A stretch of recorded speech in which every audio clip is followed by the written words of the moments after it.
ಕಡಲೆ ಇರಲಿ, ಹಲಸಂದೆ ಬೀಜ, ಕಪ್ಪು ಕಡಲೆ ಅಥವಾ ಬಿಳಿ ಕಡಲೆ, ಎಲ್ಲವೂ ಸ್ವಾದಿಷ್ಟವಾಗುತ್ತೆ. ನಮಸ್ಕಾರ, ಮಹಾಭಾರತ ಚರ್ಚಾ ಕಾರ್ಯಕ್ರಮಕ್ಕೆ ಸ್ವಾಗತ. ನಾನು ಸ್ಮಿತಾ ರಂಗನಾಥ್. ಬೆಂಗಳೂರಿನಲ್ಲಿ ಅಂತಾರಾಷ್ಟ್ರೀಯ ಚಲನಚಿತ್ರೋತ್ಸವ ನಡೀತಾ ಇದೆ. ಪ್ರತಿ ಬಾರಿಯಂತೆ ಈ ಬಾರಿ ಕೂಡ ದೇಶ ವಿದೇಶಗಳ ಚಿತ್ರಗಳನ್ನ ಪ್ರದರ್ಶನ ಮಾಡೋದು, ಹಾಗೆ ದೇಶ ವಿದೇಶಗಳ ಸಿನಿಮಾ ಕಲ್ಚರನ್ನ ನಮ್ಮ ಆಡಿಯನ್ಸ್ಗೆ, ನಮ್ಮ ಸಿನಿಪ್ರಿಯರಿಗೆ ಹಂಚೋ ಪ್ರಕ್ರಿಯೆ ಆಗ್ತಾ ಇದೆ. ಈ ಬಾರಿ ಈ ಚಲನಚಿತ್ರೋತ್ಸವದ ಅಂಬಾಸಡರ್ ಆಗಿ, ರಾಯಭಾರಿಯಾಗಿ ಪ್ರಕಾಶ್ ರಾಜ್ ಅವರನ್ನ ರಾಜ್ಯ ಸರ್ಕಾರ ಆಯ್ಕೆ ಮಾಡಿತು. ವಾಡಿಕೆಯಂತೆ ರಾಯಭಾರಿಗಳು ಉದ್ಘಾಟನಾ ಕಾರ್ಯಕ್ರಮದಲ್ಲಿ ಮಾತನಾಡುವಾಗ ಪ್ರಕಾಶ್ ರಾಜ್ ಅವರು ಕೊಟ್ಟ ಒಂದು ಹೇಳಿಕೆ ವಿವಾದಕ್ಕೆ ಕಾರಣವಾಯಿತು. ಪ್ಯಾಲೆಸ್ಟೈನ್ ಸಿನಿಮಾಗಳನ್ನ ಬ್ಯಾನ್ ಮಾಡಿದ ವಿಚಾರಕ್ಕೆ ಆಕ್ಷೇಪವನ್ನ ವ್ಯಕ್ತಪಡಿಸಿದ್ರು ಸಿದ್ದರಾಮಯ್ಯನವರು. ಈ ರಾಜ್ಯದ ಮುಖ್ಯಮಂತ್ರಿಯಾಗಿ ಕೇಂದ್ರ ಸರ್ಕಾರದ ನಿಲುವಿನ ವಿರುದ್ಧವಾಗಿ ನಿಲುವನ್ನ ತಾಳಬೇಕು ಅನ್ನೋ ಸಜೆಷನ್ ಕೂಡ ಕೊಟ್ಟರು. ಪ್ರಕಾಶ್ ರಾಜ್ ಅವರ ವೈಯಕ್ತಿಕ ಅನಿಸಿಕೆ, ಅಭಿಪ್ರಾಯ. ಇನ್ಫ್ಯಾಕ್ಟ್ ಇದ್ರ ಬಗ್ಗೆ ಚಿತ್ರ ಸಾಹಿತಿ ನಾಗೇಂದ್ರ ಪ್ರಸಾದ್ ಅವರು ಹೇಳಿದ್ರು, ಪ್ರಕಾಶ್ ರಾಜ್ ಅವರು ಎಲ್ಲಿ ಮಾತನಾಡಲ್ಲ, ಎಲ್ಲ ಕಡೆ ಮಾತನಾಡ್ತಾರೆ. ಮ್ಯಾಟರ್ ಪ್ರಕಾಶ್ ರಾಜ್ ಅವರ ಹೇಳಿಕೆಯಲ್ಲ. ಚರ್ಚೆಗೆ ಗ್ರಾಸವಾಗ್ತಾ ಇರೋದು ನಮ್ಮ ಸರ್ಕಾರದ ಪ್ರತಿನಿಧಿಗಳ ರಿಯಾಕ್ಷನ್. ಪ್ರಕಾಶ್ ರಾಜ್ ಅವರ ಹೇಳಿಕೆಗೆ ರಿಜ್ವಾನ್ ಅರ್ಷದ್ ಅವರು, ಸಚಿವರಾದ ಸಂತೋಷ್ ಲಾಡ್ ಅವರು ಪ್ರಕಾಶ್ ರಾಜ್ ಅವರು ಹೇಳಿದ್ದು ಸರಿ, ಈಗಿನ ಒಂದು ವೇಳೆ ಕೇಂದ್ರ ಸರ್ಕಾರದ ನಿಲುವಿಗೆ ವಿರುದ್ಧವಾಗಿ ಪ್ಯಾಲೆಸ್ಟೈನ್ ಸಿನಿಮಾಗಳನ್ನು ಪ್ರದರ್ಶನ ಮಾಡಲಿಕ್ಕೆ ಅವಕಾಶ ಎಲ್ಲಾದರೂ ಇದೆ ಅಂದರೆ ಅದು ಕಾಂಗ್ರೆಸ್ ನೇತೃತ್ವದ ರಾಜ್ಯ ಸರ್ಕಾರ, ಅಂದರೆ ಸಿದ್ದರಾಮಯ್ಯನವರ ನೇತೃತ್ವದ ಕರ್ನಾಟಕ ಸರ್ಕಾರದಲ್ಲಿ ಮಾತ್ರ ಸಾಧ್ಯ. ಅಲ್ಲಿಗೆ ಕಾಂಗ್ರೆಸ್ ಅನ್ನೋ ಕಾರಣಕ್ಕೆ, ಐಡಿಯಾಲಜಿಕಲಿ ಡಿಫರೆನ್ಸ್ ಇದೆ ಅನ್ನೋ ಕಾರಣಕ್ಕೆ ದೇಶದ ಹಿತಾಸಕ್ತಿ ಹಾಗೆ ದೇಶದ ಕೆಲವೊಂದಷ್ಟು ಡಿಪ್ಲೊಮ್ಯಾಟಿಕ್ ನಿರ್ಧಾರಗಳಿಗೆ ವಿರುದ್ಧವಾಗಿ ನಿಲ್ಲೋದು ಕೂಡ ಓಕೆ ಅನ್ನೋ ಮನಸ್ಥಿತಿಗೆ ಬಂದ್ಬಿಟ್ಟಿದ್ದಾರೆ ನಮ್ಮ ಜನಪ್ರತಿನಿಧಿಗಳು. ಚರ್ಚೆ ಕಾರಣವಾಗ್ತಾ ಇರೋದು ಇದೇ ವಿಚಾರ. ಚರ್ಚೆ ಪ್ರಾರಂಭ ಮಾಡಲಿಕ್ಕೆ ಮುಂಚೆ ಪ್ರಕಾಶ್ ರಾಜ್ ಅವರ ಹೇಳಿಕೆ, ಅದಕ್ಕೆ ಬೆಂಬಲವಾಗಿ ಸಚಿವರಾದ ಸಂತೋಷ್ ಲಾಡ್ ಅವರು ನೀಡಿರುವ ಹೇಳಿಕೆಯನ್ನ ಗಮನಿಸಿ ಬನ್ನಿ. ಚರ್ಚೆಯನ್ನ ಪ್ರಾರಂಭ ಮಾಡೋಣ.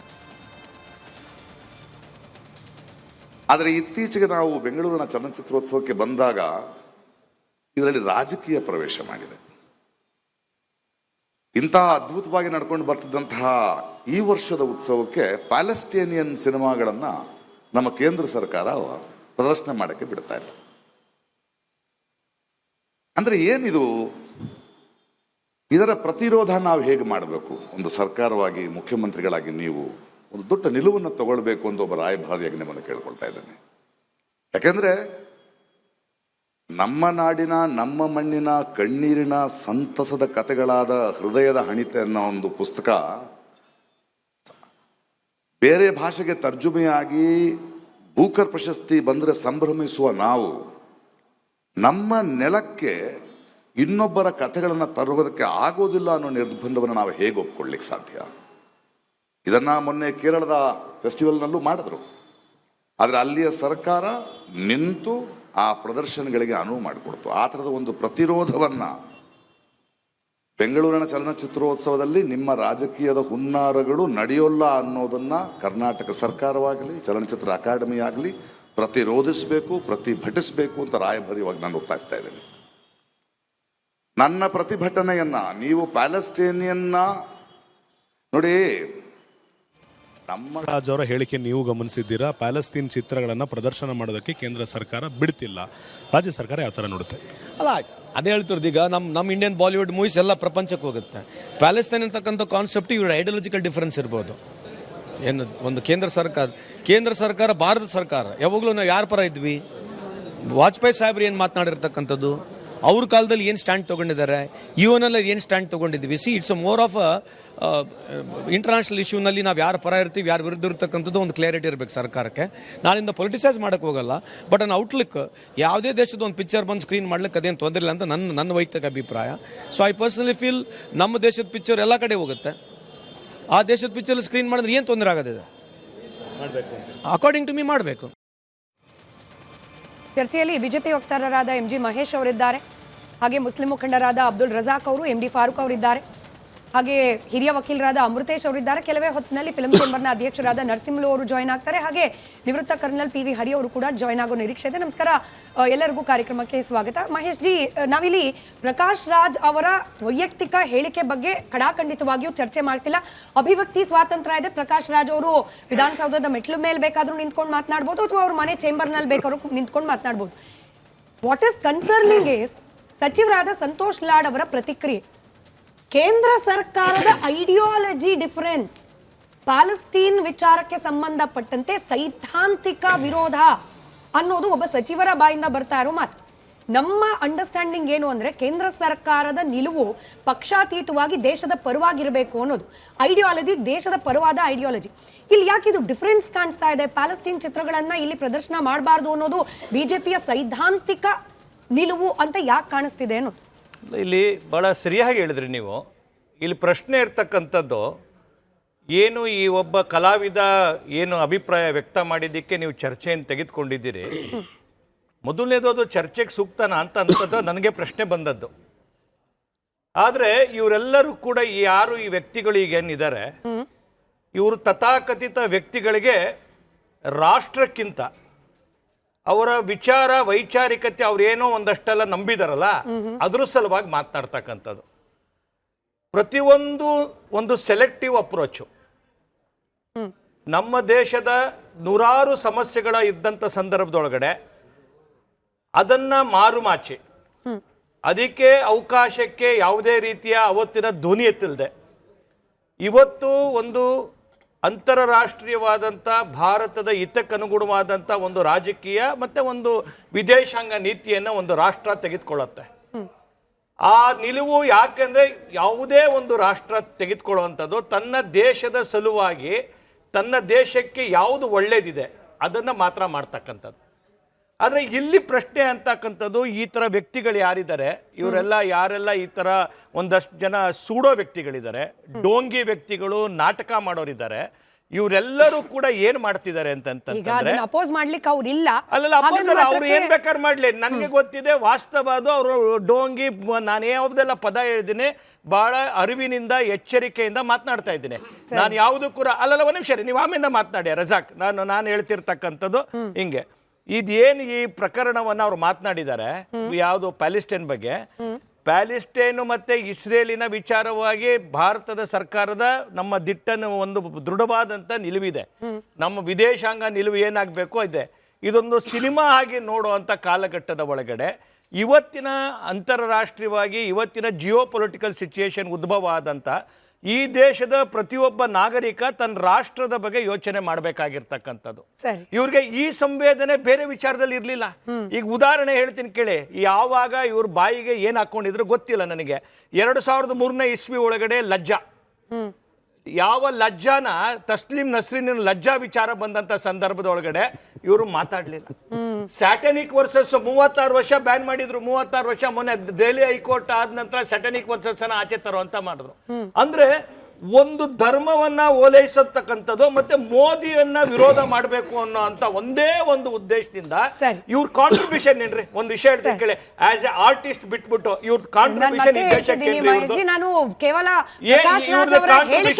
ಚರ್ಚೆ ಮಾಡ್ತಾ ಇಲ್ಲ, ಯಾವ ಅವರ ವ್ಯಕ್ತಿತ್ವ ಒಂದು ಮಾತು ಹೇಳ್ತೇನೆ. What is is contribution? ನಿಮಗೆ ದೇಶಕ್ಕೆ ಸಲುವಾಗಿ ಅವ್ರ ಕಾಂಟ್ರಿಬ್ಯೂಷನ್ ಏನಿದೆ ಅವ್ರದ್ದು? ಬಟ್ ರಾಜ್ಯ ಸರ್ಕಾರ ಅವರನ್ನ ಅಂಬಾಸಡರ್ ಆಗಿ ಆಯ್ಕೆ ಮಾಡಿದ್ದಾರೆ ಸರ್. ನೀವು ಸಂತೋಷ್ ಲಾಡ್ ವಿಚಾರ ಹೇಳಿದ್ರೆ ಫಿಲ್ಮ್ ಚೇಂಬರ್ ಅಧ್ಯಕ್ಷರಾದ ಬಂದೆ ಸರ್, ಅವರು ನಮ್ಮ ಜೊತೆ 5 ನಿಮಿಷ ಇರ್ತಾರೆ. ಫಿಲ್ಮ್ ಚೇಂಬರ್ ನ ಅಧ್ಯಕ್ಷರು ನರಸಿಂಹಲು ಸರ್ ಬಂದಿದ್ದಾರೆ. ರಾಜ್ಯ ಸರ್ಕಾರ ನೋಡಿ, ನಾನು ಹೇಳ್ತೀನಿ ಕೇಳಿ, ಏನ್ ಕಾಂಗ್ರೆಸ್ಸಿನ ಒಟ್ಟು ಈ 70 ವರ್ಷದ ನೀತಿ ಒಳಗಡೆನೂ ಕೂಡ ತುಷ್ಟೀಕರಣ, ಅಪೀಸ್ಮೆಂಟ್ ಅಂತಕ್ಕಂಥದ್ದು ಒಂದು ನೀತಿ ಬಿಟ್ರೆ, ಮುಸಲ್ಮಾನರನ್ನ ಓಲೈಸಬೇಕು ಅನ್ನೋದು ಒಂದು ಬಿಟ್ರೆ ಯಾವ ಅವರ ನಿಮ್ಗೊಂದು ವಿಷಯ ಹೇಳ್ತೀನಿ. ಯಾರು ಈ ತಥಾಕಥಿತ ವ್ಯಕ್ತಿಗಳು ಈ ತರದ ವೇಷಗಳು ಹಾಕೊಂಡಿದ್ದಾರೆ, ಇವರೆಲ್ಲರೂ ಕೂಡ ಒಂದು ವೈಚಾರಿಕವಾಗಿ ಈ ದೇಶದ ಒಳಗಡೆ ಸಂಘರ್ಷ ಆ ನಿಟ್ಟಿನ ಒಳಗಡೆ ಇದು ಏನ್ ಈ ಸಂಗತಿ ಇದೆ, ಮೋದಿ ವಿರೋಧ ಮಾಡೋದು ಒಂದು ಭರದ ಒಳಗಡೆ ನಮ್ಮ ದೇಶವನ್ನ ವಿರೋಧಿಸ್ತಕ್ಕಂಥ ಕೆಲಸವನ್ನ ಮಾಡ್ತಾ ಇದೆ. ಸರ್, ನರಸಿಂಹಲು ಸರ್ ಜಾಯ್ನ್ ಆಗಿದ್ದಾರೆ, ಫಿಲ್ಮ್ ಚೇಂಬರ್ ನ ಅಧ್ಯಕ್ಷರು. Thank you so much sir. Film chamber ನ ಚುನಾವಣೆ ನಡೀತಾ ಇದೆ, ಅದ್ರ ಮಧ್ಯ ಕೂಡ ನಮಗಾಗಿ ಸಮಯ ಮಾಡ್ಕೊಂಡು ಬಂದಿದ್ದಕ್ಕೆ. ಸಿನಿಮಾಗೆ ಸಂಬಂಧಪಟ್ಟ ಕಾರ್ಯಕ್ರಮಗಳಲ್ಲಿ ರಾಜಕೀಯ ತರಬಾರದು ಅಂತ ಹೇಳ್ತಾರೆ ಪ್ರಕಾಶ್ ರಾಜ್ ಅವರು. ಅವ್ರು ಮಾಡ್ತಿರೋದು ರಾಜಕೀಯ ಅಲ್ವಾ ಅನ್ನೋದು ನನ್ನ ಪ್ರಶ್ನೆ ಸರ್. ಖಂಡಿತ ಮೇಡಮ್, ಖಂಡಿತ. ಪೊಲಿಟಿಕಲ್ ಅಂಡ್ ನಮ್ಮ ಇಂಡಸ್ಟ್ರಿ, ಫಿಲ್ಮ್ ಇಂಡಸ್ಟ್ರಿ ಇದೆಯಲ್ಲ, ಜೊತೆಲಿ ಇರ್ತೀವಿ. ಯಾವುದೇ ಸರ್ಕಾರ ಬಂದರೂ ಅವ್ರಿಗೆ ಹೊಂದ್ಕೊಂಡೇ ಹೋಗ್ತಾ ಇದ್ವಿ. ಸರ್ಕಾರ ಅದು ಇದು ಅನ್ನೋದಕ್ಕಂತ ನಮ್ಮ ಇಂಡಸ್ಟ್ರಿಯ ನಿಲುವಿದೆಯಲ್ಲ ಅದು ದೊಡ್ಡದು. ಇದು ಏನೇ ಆಗಲಿ ಪೊಲಿಟಿಕಲ್ ಏನಾರು ಆಗ್ಬೋದಮ್ಮ, ಅವರು ಆ ಮತ ಈ ಮತ ಅನ್ನೋದಲ್ಲ, ಒಂದು ಪಾಲಿಸ್ಟಿಯನ್ ಒಂದು ಮಾಡಲೇಬೇಕು ಅನ್ನೋದು, ಅವರು ಯಾರ್ದೋ ವಿರೋಧ ಇದೆ, ಯಾರ್ದೋ ಇದಿದೆ ಅಂದಾಗ ಅದಲ್ಲ. ನಮ್ಮ ಏನು ಇವತ್ತಿನ ಸರ್ಕಾರ ಕರ್ನಾಟಕದಲ್ಲಿ ಇದೆಯೋ ಅವರು ಒಂದಷ್ಟು ದೇಶದ ಸಿನಿಮಾಗಳನ್ನು ಫಿಕ್ಸ್ ಮಾಡ್ಕೊಂಡಿದ್ದಾರೆ ಸರ್. ಅದಕ್ಕೆ ನಾವು ಯಾವುದೇ ರೀತಿಯ ಇದನ್ನು ಅಬ್ಜೆಕ್ಷನ್ ಮಾಡೋಕ್ಕಾಗೋದೇ ಇಲ್ಲ. ಯಾವ್ದಾರು ಆಗ್ಬೋದು, XYZ ಯಾವುದೇ ಲ್ಯಾಂಗ್ವೇಜ್ ಆಗ್ಬೋದು, ಯಾವ ಮತಕ್ಕೆ ಸೇರಿದ್ದಾಗ್ಬೋದು. ಆದರೆ ನಮ್ಮ ಇಂಡಸ್ಟ್ರಿ ಒಂದು ವಾರ್ತಾ ಇಲಾಖೆ ಅಂತ ಇದೆ, ಒಂದು ನಮ್ಮ ಅಕಾಡೆಮಿ ಅಂತ ಇದೆ, ಅವ್ರು ಏನು ಫಿಕ್ಸ್ ಮಾಡಿದಾರೋ ಅದನ್ನು ನಾವು ಇಂಡಸ್ಟ್ರಿ ಪರವಾಗಿ ನಾವು ಖಂಡಿಸೋಕ್ಕಾಗೋದೇ ಇಲ್ಲ, ಅದಕ್ಕೆ ಅಬ್ಜೆಕ್ಷನ್ ಮಾಡೋಕ್ಕಾಗಲ್ಲ. ಒಬ್ಬ ವ್ಯಕ್ತಿ ಮಾತಾಡಿದೆ ಅಂದರೆ ಅವರು ಆರ್ಟಿಸ್ಟ್ ಆಗ್ಬೋದು, ಇನ್ನೊಂದು ಹೋರಾಟಗಾರರಾಗ್ಬೋದು, ಇನ್ನೊಂದು ಆಗ್ಬೋದು. ಅದು ಏನೇ ಇದ್ರೂ ನಮ್ಮ ಇಂಡಸ್ಟ್ರಿ ಪರವಾಗಿರೋದಿಲ್ಲ. ಅದು ಒಂದು ಪರ್ಸನಲ್ ವಿಷಯ, ವೈಯಕ್ತಿಕವಾಗಿ ಅವರು ಭಾಷಣ ಆಡಿದ್ದಾರೆ. ಅದಕ್ಕೆ ನಾನು ಖಂಡಿತ ಬಟ್ ಏನಿರಲ್ಲ. ಕೇಂದ್ರ ಸರ್ಕಾರ ಬೇಡ ಅಂದಿದ್ದನ್ನ ಕೂಡ ಪಾಲನೆ ಮಾಡಬೇಕಾಗತ್ತೆ ಅನ್ನೋದು ಅವ್ರು. ನಿಮ್ಗೆ ಇಂಡಸ್ಟ್ರಿ ಮುಖ್ಯನೋ ದೇಶ ಮುಖ್ಯನೋ? ಸರ್ ಖಂಡಿತ ನಾವು ಇಂಡಸ್ಟ್ರಿಯಲ್ಲಿ ಇರ್ಬೇಕಾದ್ರೆ ಇಂಡಸ್ಟ್ರಿ ಇದ್ದಾಗಲೇ ದೇಶ ಮುಖ್ಯ. ದೇಶ ಮುಖ್ಯ ಸರ್, ದೇಶ ಮುಖ್ಯ ಇಲ್ಲ ಅಂತ ಅಲ್ಲ.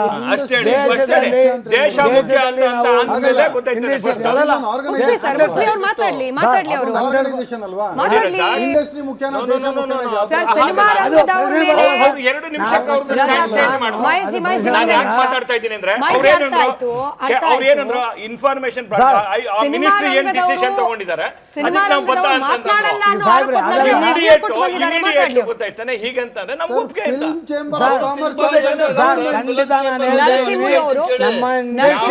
ಭಾಷೆ ಇಲ್ಲ, ಯಾವುದೇ ಧರ್ಮ ಇಲ್ಲ ಅಂತ ಅವ್ರು ಓಪನ್ ಆಗಿ ಹೇಳ್ತಾ ಇದ್ದಾರೆ. ಒಬ್ಬರು ಪರ್ಸನಲ್ ಹೇಳಿಕೆ ಕೊಟ್ಟಿರೋದನ್ನ ನೀವು ಅವ್ರ ಹೇಳಿಕೆ ತಿರ್ಚಬೇಡಿ. ನರಸಿಂಹಲು ಸರ್ ಅವ್ರು ಸಮರ್ಥರಿದ್ದಾರೆ ಅವ್ರ ಸ್ಟ್ಯಾಂಡ್ ಅನ್ನ, ಸಿನಿಮಾ ರಂಗದ ಸ್ಟ್ಯಾಂಡ್ ಅನ್ನ ತಿಳಿಸ್ಲಿಕ್ಕೆ. ನರಸಿಂಹಲು ಸರ್, ಈ ಸಿನಿಮಾ ರಂಗದವರು ತಮ್ಮದೇ ಐಡಿಯಾಲಜಿಯನ್ನ ಹೊಂದಿದ್ದು ದೇಶ ಅಥವಾ ರಾಜ್ಯ ಸರ್ಕಾರಗಳ ನಿರ್ಧಾರವನ್ನ ವಿರೋಧಿಸ್ತೀವಿ ಅಂತಂದ್ರೆ ನಾನು ಮತ್ತೊಮ್ಮೆ ಸ್ಪಷ್ಟೀಕರಣ ಕೇಳ್ತಾ ಇದ್ದೀನಿ. ಅದು ಇಂಡಸ್ಟ್ರಿ ನಿಲುವಾಗುತ್ತಾ, ವೈಯಕ್ತಿಕ ನಿಲುವಾಗುತ್ತಾ? ಅದು ಅವರು ಯಾರೋ ಒಬ್ಬರು ವ್ಯಕ್ತಿ ಇದಾರಲ್ಲ, ಅವರು ವೈಯಕ್ತಿಕ ಪರ್ಸನಲ್ ಆಗಿ ಮಾತಾಡಿದ್ದಾರೆ ಹೋರಾಟಗಾರರಾಗಿ. ದೇಶಭಕ್ತಿಗೆ ಬಂದರೆ ನಾವೆಲ್ಲ ದೇಶದ ಪರವಾಗಿ ಹೋರಾಡೋರೆ. ದೇಶಕ್ಕೆ ಏನಾಗಲಿ ನಾವು ಇರ್ತೀವಿ, ಅದು ಸೆಕೆಂಡ್ರಿ. ಇಂಡಸ್ಟ್ರಿ ಅಂತ ಬಂದಾಗ ಆಯಾ ಸರ್ಕಾರ ಏನು ಇಲ್ಲಿ ಅವರು ನಿಲುವು ತಗೊಂಡಿರ್ತಾರೆ. ಇದು ಇಂಟರ್ನ್ಯಾಷನಲ್ ಮೇಡಮ್, ಅಂತಾರಾಷ್ಟ್ರೀಯ ಚಲನಚಿತ್ರೋತ್ಸವ ಇಲ್ಲಿ ನಡೀತಾ ಇರೋದು. ಓನ್ಲಿ ಕರ್ನಾಟಕದಾಗಲಿ ಇನ್ನೊಂದಾಗದಲ್ಲ, ಇಂಟರ್ನ್ಯಾಷನಲ್ ಆಗ ಎಲ್ಲ ದೇಶಕ್ಕೆ 150-160 ದೇಶಗಳದ್ದು ನಾವು ಫಿಲ್ಮ್ ಫೆಸ್ಟಿವಲ್. ಹಾಗಾಗಿ ಅವರು ಸಿನಿಮಾ ತಂದ್ರೆ ನಾವು ಆಯ್ತು. ಮಾತಾಡಿದಾಗ ಕಮಲಾ ಹಾಸನ್ ತಮ್ಮ ಹತ್ರ ನಾನು ಬಂದಿದ್ದೆ ಮನವಿ ಕೊಡಕ್ಕೆ. ಹೌದು, ಅವ್ರ ಚಲನಚಿತ್ರನ ಬಿಡುಗಡೆ ಮಾಡಕ್ ನೀವು ಬಿಡಬಾರ್ದು. ಅವಾಗ ನಾವ್ ಏನ್ ಮಾತಾಡಿದ್ವಿ, ಕನ್ನಡವೇ ಮುಖ್ಯ ನಮ್ಗೆ, ಕನ್ನಡ ಫಸ್ಟ್, 100% ನಂತರ ಚಲನಚಿತ್ರ ನಾವು ರಿಲೀಸ್ ಆಗಕ್ಕೆ ಬಿಡಲ್ಲ ಅಂತ. ಈಗ ರಜಾಕ್ ಅವರೇ ನನ್ನ ಪ್ರಶ್ನೆ ಕೇಳಿದ್ರೆ, ಭಾರತ ಅಂತ ಬಂದಾಗ ದೇಶವಾಗಿ ಎರಡೇ ನಿಮಿಷ ಸಮಯ ಸರ್. ರಜಾಕ್ ಅವ್ರ ಹತ್ರ ಒಂದು ರಿಯಾಕ್ಷನ್ ತಗೊಂಡು ವಾಪಸ್ ಇನ್ನೊಂದು ಪ್ರಶ್ನೆ ಕೇಳಿ ನಿಮ್ಮನ್ನ ಕಳಿಸೋ ಪ್ರಯತ್ನ ಮಾಡಿದ್ವಿ. ರಜಾಕ್ ಅವರೇ, ನೀವೇ ಹೇಳ್ದಂಗೆ ಕನ್ನಡ ಅಂತ ಬಂದಾಗ, ಕರ್ನಾಟಕ ಅಂತ ಬಂದಾಗ ಕನ್ನಡ ಫಸ್ಟ್, ದೇಶ ಅಂತ ಬಂದಾಗ ಭಾರತ ಮೊದಲಾಗಬೇಕು. ಈಗ ದೇಶವಾಗಿ ಭಾರತದ ಸರ್ಕಾರ ಪ್ಯಾಲೆಸ್ಟೈನ್ ಸಿನಿಮಾಗಳನ್ನ ನಮ್ಮಲ್ಲಿ ಪ್ರದರ್ಶನ ಮಾಡೋದು ಬೇಡ ಅಂತಂದಾಗ ಅದಕ್ಕೆ ಅಪೋಸ್ ಯಾಕೆ ಮಾಡಬೇಕು ಅನ್ನೋದು. Palestine 36, Once Upon a Time in Gaza, All That's Left of You, ವಾಜಿಬ್. ಈ 4 ಚಲನಚಿತ್ರಗಳು 2025ರಲ್ಲಿ ರಿಲೀಸ್ ಆಗಿರೋ ಚಲನಚಿತ್ರಗಳು. ಇದನ್ನ ನಾನು ನೋಡಕ್ಕೆ ಇವತ್ತೇನು ಫಿಲ್ಮ್ ಫೆಸ್ಟಿವಲ್ ಅಲ್ಲೇ ರಿಲೀಸ್ ಆಗಬೇಕು ಅಂತೇನಿಲ್ಲ. ಆಪಲ್ ಟಿವಿ ಅಲ್ಲಿ ಅವೈಲೇಬಲ್ ಇದೆ, ಅಮೆಝಾನ್ ಅಲ್ಲಿ ಅವೈಲೇಬಲ್ ಇದೆ, ರಾಕುಟನ್ ಅಲ್ಲಿ ಅವೈಲೇಬಲ್, ಎಲ್ಲದರಲ್ಲೂ ಇದೆ. All channels it is available. Film festival ಅಲ್ಲಿ ಇದನ್ನ ಸ್ಕ್ರೀನಿಂಗ್ ಮಾಡೋದು ಬೇಡ ಅಂತ ಹೇಳ್ಬಿಟ್ಟು ಕೇಂದ್ರ ಸರ್ಕಾರದ ಒಂದು ನಿಲುವು. ಆದರೆ ಇತಿಹಾಸ ಎತ್ತಿ ನೋಡಿ, ಯಾವತ್ತು ನಮ್ಮ ದೇಶ ಪ್ಯಾಲೆಸ್ತೀನ್ ವಿರುದ್ಧ ನಿಂತ್ಕೊಂಡೇ ಇಲ್ಲ. ಈಗ ಪರಿಸ್ಥಿತಿ ಬಂದಿದೆ. UN ನಲ್ಲಿ ಪ್ಯಾಲೆಸ್ತೀನ್ ಪರ ವೋಟ್ ಮಾಡಿರೋರು. ಈಗ ಪರಿಸ್ಥಿತಿ ಬದಲಾಗಿದೆ. ಸ್ವಲ್ಪ ಮನಸ್ಥಿತಿ, reason for the objection is ಸ್ವಲ್ಪ ಒಂದು ಕೆಲವೊಂದು ಮನಸ್ಥಿತಿ ಅವರು ಈ ಪ್ಯಾಲೆಸ್ತೀನ್ ರಿಲೇಟೆಡ್ ಅಂತ ಹೇಳಿದ್ರೆ ಮುಸ್ಲಿಮ್ಸು ಇಮೋಷನ್ಸ್ ನ ಇಟ್ಕೊಂಡು ನಮಗೆ ಪಬ್ಲಿಕ್ ಆರ್ಡರ್ಗೆ ಏನಾದ್ರೂ ಒಂದು ಧಕ್ಕೆ ಬರಬಹುದು ಅಂತ ಕೇಳಿ ನಾನು madam let me tell you, ಇವಾಗ ಎಷ್ಟೋ ಒಂದು ಫಿಲ್ಮ್ ಸರ್ಟಿಫಿಕೇಶನ್ಗೆ ಚೇಂಬರ್ ಆಫ್ ಕಾಮರ್ಸ್ ಅದನ್ನ ಇಟ್ಕೊಡುತ್ತೆ ನಿಮ್ಗೆ. ನಾವು ರಿಲೀಸ್ ಮಾಡಕ್ ಆಗಲ್ಲ ಅಂದ್ಬಿಟ್ಟು ತಡೆ ಹಾಕುತ್ತೆ. ಅದನ್ನ ಕೋರ್ಟ್ಗಳಲ್ಲಿ ಹೋಗಿ ರಿಲೀಸ್ ಮಾಡಿಸ್ಕೊಂಡಿಲ್ವಾ? ಅದೇ ತರ ಇದಕ್ಕೂ ಒಂದು ಬ್ಯಾನ್ ಮಾಡಿರೋದು. ದಟ್ ಈಸ್ ವೈ ರಜಾಕ್ ಅವರೇ ತಪ್ಪು ಮಾಹಿತಿ ಹೋಗೋದು ನೋಡಿ, ಬೇಡ. ಕೇರಳದಲ್ಲಿ ಒಂದ್ ನಿಮಿಷ, ಮಹೇಶ್ ಒಂದ್ ನಿಮಿಷ, ಜಿ, ರಜಾಕ್. ಒಂದೇ ನಿಮಿಷ. ನೋಡಿ, no, no, no, no. Kerala No, no, sir, no, no, ಒಂದ್ ನಾನು ನಿಮಿಷ, ಒಂದ್ ಮಹೇಶ್ ಜಿ, ಮಾತು ಒಂದೇ ನಿಮಿಷ, ಹೇಳ್ತೀನಿ. ಮಹೇಶ್ ಜಿ, ಒಂದೇ ನೀವು ನಿಮಿಷ. ಪ್ರಾರಂಭದಲ್ಲಿ ಏನ್ ಹೇಳಿದ್ರಿ? ದಯವಿಟ್ಟು. ಯಾವುದೋ ಒಂದು ನಿಮಿಷ ಸರ್, ಒಂದು ದೇಶ ಅಂತ ಮುಖ್ಯ ಬಂದಂತ ಸಂದರ್ಭದಲ್ಲಿ ಇದ್ ನೋಡಿ, ಇವತ್ತು ಭಾರತ ತೆಗೆದುಕೊಂಡಂತ ನಿಲುವು ಏನಕ್ಕೆ ತೆಗೆದುಕೊಂಡಿದೆ ನಿಲುವು? ಇವತ್ತು ಈ ನೀವು ಹೇಳಿದಂತ 4 ಫಿಲಂನಲ್ಲಿ ಒಂದಕ್ಕೆ 30 ಯಾವ್ದಕ್ಕೆ ಇದಕ್ಕೆ ಕೊಟ್ಟಿದ್ದಾರೆ, ಯಾವ್ದು ಪ್ಯಾಲೆಸ್ಟೈನ್ 36ಗೆ ಅವರು ಸೆನ್ಸಾರ್ ಬೋರ್ಡ್ ಕ್ಲಿಯರ್ ಮಾಡಿದ್ದಾರೆ. ಇನ್ನು 3ಗೆ ಕೊಟ್ಟಿಲ್ಲ, ಇನ್ನು 3ಗೆ ಕೊಟ್ಟಿಲ್ಲ.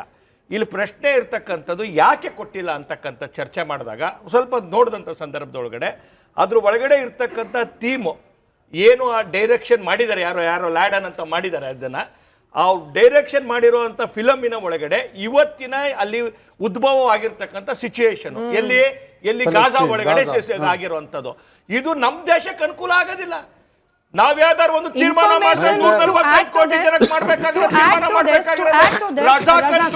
ಪ್ರಕಾಶ್ ರಾಜ್ ಮೆಚ್ಚಕ್ಕೋಸ್ಕರ ಈ ದೇಶ ತೀರ್ಮಾನ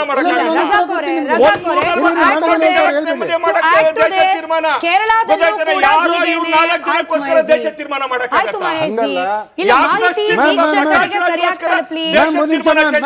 ಮಾಹಿತಿ ವೀಕ್ಷಕರಿಗೆ ಸರಿಯಾಗಿ ತಲುಪಲಿ. ರಜಾಕ್ ಅವರೇ, ಕೇರಳದಲ್ಲೂ ಕೂಡ ನಡೀತಾ ಇದ್ದ ಫಿಲ್ಮ್ ಫೆಸ್ಟಿವಲ್ ನಲ್ಲಿ ಈ ಚಿತ್ರಗಳಿಗೆ ಬ್ಯಾನ್ ಹಾಕಿದಾಗ ಪ್ರಶ್ನೆ ಕೇಳಿದಾಗ INB ಮಿನಿಸ್ಟ್ರಿಯಿಂದ ಬಂದ ಉತ್ತರ, ನಮ್ಮ ದೇಶದ ಡಿಪ್ಲೊಮ್ಯಾಟಿಕ್ ರಿಲೇಶನ್ಶಿಪ್ಗೆ ಡೇಂಜರ್ ಅನಿಸುವಂತಹ ಅಂಶಗಳಿದೆ, ಹಾಗಾಗಿ ನಾವು ಇದನ್ನ ಚಿತ್ರವನ್ನ ರಿಲೀಸ್ ಮಾಡ್ಲಿಕ್ಕೆ ಬಿಡ್ತಿಲ್ಲ. ಅಂದ್ರೆ ನೀವು ಡಿಪ್ಲೊಮೆಸಿಗಿಂತ ಹೆಚ್ಚಾಗಿ ನಿಮ್ಮ ಐಡಿಯಾಲಜಿನೇ ಪ್ರೊಜೆಕ್ಟ್ ಮಾಡ್ತೀರಿ ಅಂದ್ರೆ ನೀವು ಮಾತಾಡ್ದಾಗ ನಾನು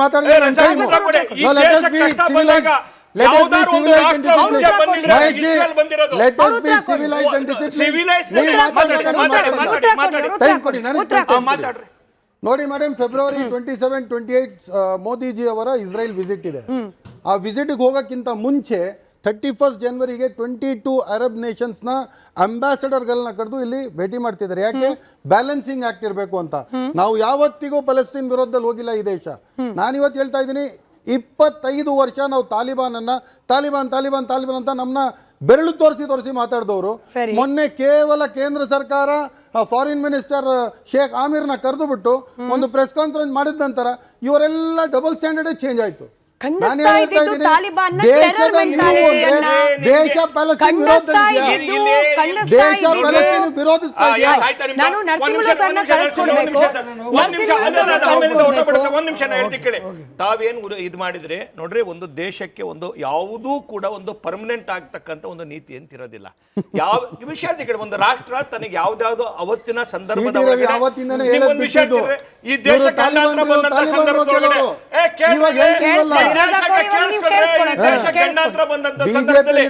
ದೇಶಕ್ಕೆ ಸಂದರ್ಭದಲ್ಲಿ ಮೊದಲು ನಮ್ ಜೊತೆ ಜೋಡಿಸ್ತೀನಿ ಅಂತ ಹೇಳಿದಂತ ರಾಷ್ಟ್ರ ಇಸ್ರೇಲ್, ನಮ್ಮ ಜೊತೆ ಬೆನ್ನಿಗೆ ನಿಂತಂತ ರಾಷ್ಟ್ರ ಇಸ್ರೇಲ್, ನಮಗೆ ಪಾಕಿಸ್ತಾನ ಬಂದಂತ ಸಂದರ್ಭದಲ್ಲಿ ನಮ್ಮ ಬೆನ್ನಿಗೆ ನಿಂತಂತ ರಾಷ್ಟ್ರ ಇಸ್ರೇಲ್. ಯಾರು ನಮಗೆ ಸಹಾಯ ಮಾಡ್ತಾರೋ ಅವ್ರ ಜೊತೆ ನಿಂತ್ಕೊಳ್ಳೋಂತ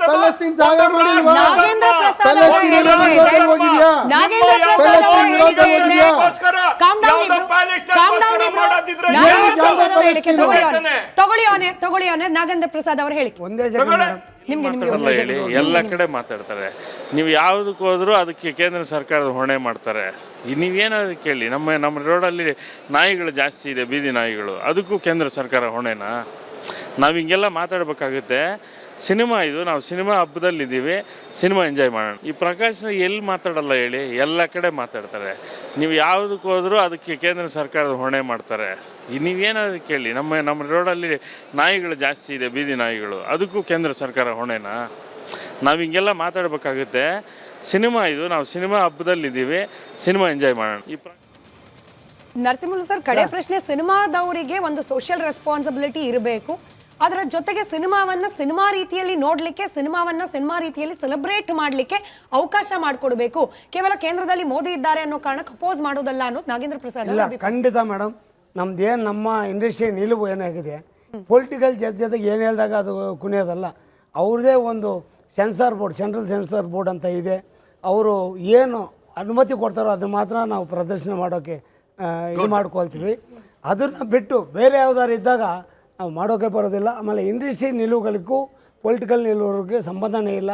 ಯಾವುದೇ ಪೊಲಿಟಿಕಲ್ಗೆ ನಾವು ಯಾವುದೇ ಪಾರ್ಟಿ ಇರ್ಬೋದು ಮೇಡಮ್, ಯಾವುದೇ ಪಾರ್ಟಿ ಆಗಿರ್ಬೋದು, ಅವ್ರದ್ದು ಸಪೋರ್ಟ್ ಆಗಲಿ ಇನ್ನೊಂದಾಗಲಿ ನಾವು ಮಾಡೋಕ್ಕೆ ಸಿದ್ಧ ಇಲ್ಲ. ಆದರೆ ಸಾಹೇಬ್ರು ಎಲ್ಲ ಹೇಳ್ತಾ ಇದ್ದಾರೆ, ದೇಶನೇ ಮುಖ್ಯ ಇಲ್ಲ ಅಂತಲ್ಲ, ಆದರೆ ವಿಷಯ ಬಂದಾಗ ಇಂಡಸ್ಟ್ರಿ ವಿಷಯ ಬಂದಾಗ ಇಂಡಸ್ಟ್ರಿನೂ ನಮಗೂ ಮುಖ್ಯ.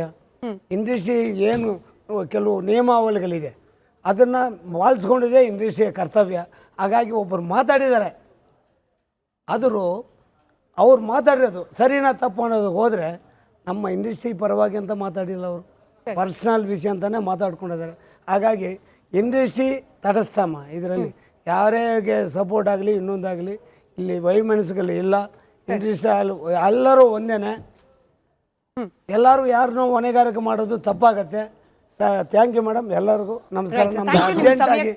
ಐನೋ ಸರ್, ಎಲೆಕ್ಷನ್ ಇದೆ, ಅಷ್ಟರ ನಡುವೆನೂ ಬಂದದ್ದಕ್ಕೋಸ್ಕರ ಥ್ಯಾಂಕ್ ಯು. ನಮಗೆ ಸಿನಿಮಾ ಇಂಡಸ್ಟ್ರಿಯ ರೆಪ್ರೆಸೆಂಟೇಟಿವ್ ಆಗಿ ಒಂದು ವಾಯ್ಸ್ ಬೇಕಾಗಿತ್ತು. ನಮ್ಮ ಆಹ್ವಾನವನ್ನ ಪುರಸ್ಕರಿಸೋದಕ್ಕೆ ಧನ್ಯವಾದ. ಅಮೃತೇಶ್ ಸರ್, ನನ್ನ ಅವಧಿಯಲ್ಲಿ ನಮ್ಮ ಮಾಧ್ಯಮದ ಮಿತ್ರರು ಸಹಕಾರ ಕೊಟ್ಟಿದ್ರ, ತಮ್ಮೆಲ್ಲರಿಗೂ ಧನ್ಯವಾದಗಳು. Right sir, all the best sir ಚುನಾವಣೆಗೆ. Amritesh sir, thank you sir. Diplomatic relationship danger ಅನ್ನೋ ಒಂದು ಸೂಕ್ತ ಕಾರಣವನ್ನ ಕೊಟ್ಟಾಗ್ಲೂ ಕೂಡ ಇಲ್ಲ, ಅದು ಐಡಿಯಾಲಜಿ ಅನ್ನೋ ಕಾರಣಕ್ಕೆ ನಾವು ವಿರೋಧ ಮಾಡಬೇಕಾಗುತ್ತೆ, ಕೇಂದ್ರ ಸರ್ಕಾರ ಹೇಳಿದ್ದನ್ನೆಲ್ಲ ನಾವು ಕೇಳೋದಿಲ್ಲ ಅಂತ ಹೇಳಿ ಅದಕ್ಕೆ ವಿರೋಧ ಮಾಡಬೇಕಾಗುತ್ತೆ. ನಾನು ಪ್ರಕಾಶ್ ರಾಜ್ ಅವರ ಹೇಳಿಕೆ ಹೇಳ್ತಿಲ್ಲ ಸರ್, ನಮ್ಮ ಸಚಿವರು ಶಾಸಕರ ಬಾಯಲ್ಲಿ ಇಂಥ ಮಾತುಗಳು ಬಂದ್ಬಿಟ್ಟಾಗ ಒಬ್ಬ ನಾಗರಿಕರಾಗಿ ಒಬ್ಬ ಚಿತ್ರಪ್ರೇಮಿಯಾಗಿ ಇದನ್ನು ಯಾವ ರೀತಿ ಗಮನಿಸಬೇಕಾಗುತ್ತೆ ಅಂತ ನೋಡಿ. ಒಂದು ಪ್ಯಾಲೆಸ್ಟೈನಿನ ಬಗ್ಗೆನೇ ಬಹಳಷ್ಟು ಪ್ರೇಮವನ್ನು ಇಟ್ಟುಕೊಂಡು ಇವರು ಪ್ರಕಾಶ್ ರಾಜ್ ಅವರು ಅದು ಆ್ಯಸ್ ಎ ಅಂಬಾಸಿಡರ್ ಆಗಿ ಒಂದು ಗೌರವಾನ್ವಿತ ಒಂದು ಸ್ಥಾನ ಕೊಟ್ಟ ಮೇಲೆ ಅವ್ರು ಮಾತಾಡಬೇಕಾಗಿತ್ತು. ಯಾಕೆ ಮಾಡೋಕ್ಕೆ ಬಿಟ್ಟಿಲ್ಲ ಅಂತ 5 ಫಿಲಮ್ಗಳಲ್ಲಿ ಒಂದಕ್ಕೆ ಬಿಟ್ಟಿದ್ದಾರೆ. ಒಂದು central board of film certification ಇದೆ, CBFC ಇದೆ. ಅದಾದಮೇಲೆ ಸೆಂಟ್ರಲ್ ರೆಗ್ಯುಲೇಟರಿ ಒಂದು ಪವರ್ ಇದೆ. ಅವ್ರುಗಳು ಇಂಡಿಯಾದೊಳಗೆ ಯಾವುದೇ ಫಿಲಮ್ಗಳನ್ನು ಪ್ರದರ್ಶನ ಮಾಡಲಿಕ್ಕೆ ಒಂದು ಸರ್ಟಿಫಿಕೇಷನ್ ಕೊಡ್ತಾರೆ. ನಮ್ಮ ಇಂಡಿಯನ್ ಅದು ಬೇರೆ ಹೊರಗಡೆ ಆದರೆ U/A ಇವೆಲ್ಲ ನಮ್ಮಲ್ಲಿ ಕೊಡೋಂಥ ಪದ್ಧತಿ ಇದೆ. ಇದರಲ್ಲಿ ಕೆಲವೊಂದು ನಾನು ಈಗಾಗಲೇ ಅವರು ಮಹೇಶ್ ಅವರು ಹೇಳಿದರು, ಅಲ್ಲಿ ಆ ಫಿಲಮ್ ತೆಗೆದದ್ದು ಅದರ ಕಂಟೆಂಟು ಸ್ವಲ್ಪ ನಮ್ಮ ಭಾರತ ದೇಶದ ಇದಕ್ಕೆ ಸ್ವಲ್ಪ ಎಫೆಕ್ಟಿವ್ ಇದೆ, ಅದರಿಂದ 4 ಬೇಡ ಅಂತ. ಹಾಗೇನೆ ನಮ್ಮ ಅಬ್ದುಲ್ ರಜಾಕ್ ಅವ್ರು ಹೇಳಿದರು, ನೀವು ಅಲ್ಲಿ ಕೊಡಲಿಲ್ಲ ಅಂದರೆ ನಾವೆಲ್ಲ ಬೇರೆ ಇದರಲ್ಲಿ ನೋಡ್ಕೊಳ್ತೀವಿ, ಬೇರೆ ಬೇರೆ ಮಾಧ್ಯಮಗಳಲ್ಲಿ ಸಿಗುತ್ತೆ ಅದು, ಅದಕ್ಕೆ ಯಾಕೆ ಇಷ್ಟ ಹರಡಬೇಕು. ಪ್ರಕಾಶ್ ರೈ ಅವ್ರದ್ದು ಒಂದು ಇದಿದೆ ಅಂತ ಹೇಳಿದ್ರೆ ಎಲ್ಲಾದರೂ ಒಂದು ಕಿರಿಕ್ ಮಾಡಬೇಕು, ಒಂದು ಇದಿರಬೇಕು, ಕೇಂದ್ರ ಸರ್ಕಾರ ಕೇಳಬೇಕು. ಈಗ ಅವನು ನಮ್ಮ ಇವರು ನಾಗೇಂದ್ರ ಪ್ರಸಾದ್ ಚೆನ್ನಾಗಿ ಹೇಳಿದರು, ನಮ್ಮ ರೋಡಲ್ಲಿ ನಾಯಿಗಳು ತುಂಬ ಕಚ್ಚಾಡಿದರೆ ಕೇಂದ್ರ ಸರ್ಕಾರನೇ ಹೊಣೆ, ಮಾತೆತ್ತಿದ್ರೆ ಅದನ್ನೇ ಹೇಳಬೇಕು ಅಂತ ಹೇಳೋದು ಒಂದು. ಇದು ಪ್ಯಾಲೆಸ್ಟೈನಿನ ಬಗ್ಗೆ ಅಂತಲ್ಲ, ಇದು ಪ್ರಕಾಶ್ ರೈ ಜೊತೆಲಿದ್ದವರು ಒಂದು 3-4 ಜನ ಹೊರಟೋದ್ರು. UR ಅನಂತಮೂರ್ತಿ ಅವ್ರದ್ದು ಕತೆ ಇದೇನೆ. ಗಿರೀಶ್ ಕಾರ್ನಾಡ್ ಅವರು ಅರ್ಬನ್ ನಕ್ಸಲೇಟು ಅವರು, ಇವ್ರದೆಲ್ಲ ಏನಂದ್ರೆ ಒಂಥರ JNU ತುಂಡುಗಳಿದ್ದಂಗೆ ಇವರೆಲ್ಲ. ನಾವು ವಿಶೇಷ ಸೂಚನೆ ಅಂತ ಹಾಕ್ತಿರ್ತೀವಿ ಸರ್, ಪ್ಯಾನಲಿಸ್ಟ್ಗಳ ಅಭಿಪ್ರಾಯ directly I don't comment. Sir ನಾ ಮಾತಾಡಾಗ ಹೌದು, ನಾನು I will take it. Girish Karnad ಅವರು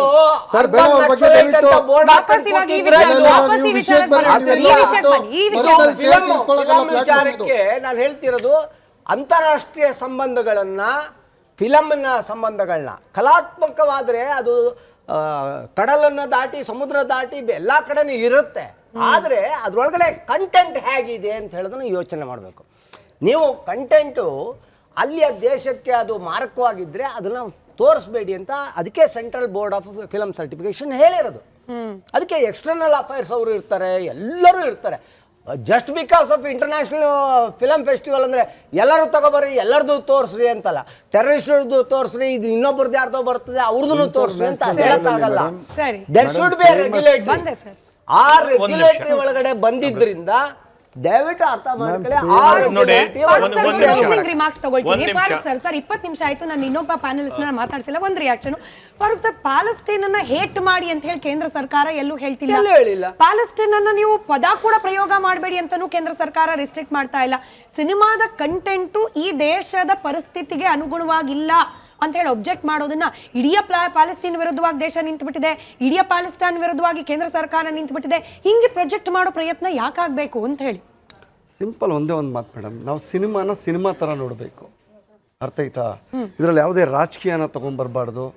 ಮತ್ತು ನಾನು ಹೇಳ್ತಾ ಇದ್ದೀನಲ್ಲ, ಒಂದು ಫೆಸ್ಟಿವಲ್ ನಡೆಯುವಾಗ ಏನಾಗುತ್ತೆ, ಆ ಸಿನಿಮಾಗೆ ತಕ್ಕಂಗೆ ಅವ್ರಿಗೆ ಫೆಸ್ಟಿವಲ್ ಅದು, ಅದಕ್ಕೆ ಸರ್ಕಾರ ನೋಡಿ ಒಂದು ನಿಮಿಷ ಹೇಳ್ತೀನಿ, ಇವತ್ತು ಇತ್ತೀಚೆಗೆ ನೀವು ನೋಡ್ತಾ ಇರ್ಬೋದು ಬಹಳಷ್ಟು ಸಿನಿಮಾಗಳು ಬರ್ತಾ ಇದೆ. ಆ ಸಿನಿಮಾಗಳಲ್ಲಿ ಜಾಸ್ತಿ ಎ ಸರ್ಟಿಫಿಕೇಟ್ ಮೂವೀಸ್ಗಳೇ ಜಾಸ್ತಿ ಬರ್ತಾ ಇರೋದು ಇತ್ತೀಚೆಗೆ. ಇವಾಗ ರೀಸೆಂಟಾಗಿ ನೋಡ್ಬೇಕಂದ್ರೆ ಒಂದು ಕನ್ನಡ ಫಿಲಮ್ಗೆ ಬರೀ ಎರಡೆರಡು ಸೀನ್ ತೆಗೆದ್ರೆ ಅದರಲ್ಲಿ ಎ ಸರ್ಟಿಫಿಕೇಟ್ ಕೊಡೋ ಥರ ಯಾವುದೂ ಇಲ್ಲ. ಆ ಸೆನ್ಸರ್ ಬೋರ್ಡ್ ಕೂಡ ಮಾಡ್ಬೋದು. ಇವತ್ತು ನಾನು ಏನಾದರೂ ಹೇಳಿದ್ರೆ ಅದು ನಾನು ಮುಸಲ್ಮಾನ್ ಆಗಿ ಒಬ್ಬ ಮುಸಲ್ಮಾನ್ ಹೀರೋ ಇರೋದ್ರಿಂದ ಹೇಳ್ತಾ ಇದ್ದೀನಿ ಅಂತ ಹೇಳ್ತಾರೆ ಹೊರತು ಬಹಳ ಅದ್ಭುತವಾಗಿ ಮಾಡಿದ್ದಾರೆ. ಸಿನಿಮಾನ ನಾವು ಸಿನಿಮಾ ಥರ ನೋಡಬೇಕು. ಇವತ್ತು ನೈಜ ಕಥೆಯನ್ನು ತೋರಿಸ್ತಿದ್ದಾರೆ ಅದರಲ್ಲಿ. ಆ ಸಿನಿಮಾನ ನಾನು ಸಿನಿಮಾ ಥರ ನೋಡಿದ್ರೆ ಇವತ್ತು ನಾನು ಏನಾದರೂ ಒಂದು ಒಳ್ಳೆ ರಿವ್ಯೂ ಕೊಟ್ಟರೆ ಏನು ಮಾಡ್ತಾರೆ, ಮುಸಲ್ಮಾನರು ನೋಡಿ ಮುಸಲ್ಮಾನರಿಗೆ ಸಪೋರ್ಟ್ ಮಾಡ್ತಾ ಇದ್ದಾರೆ.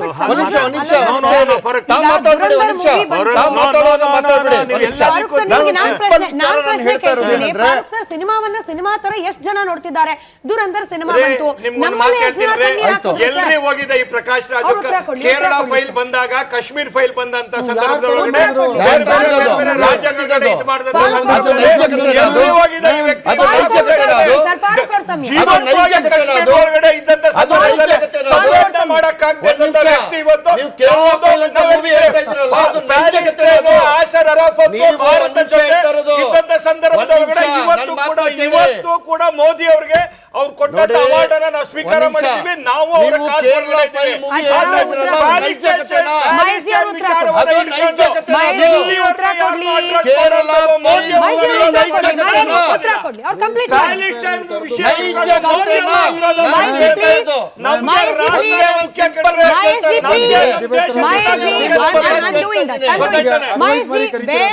ಬೇರೆಯವರು ಮಾತನಾಡೋದನ್ನ ಕೇಳಿಸ್ಕೊಳ್ಳೋಣ.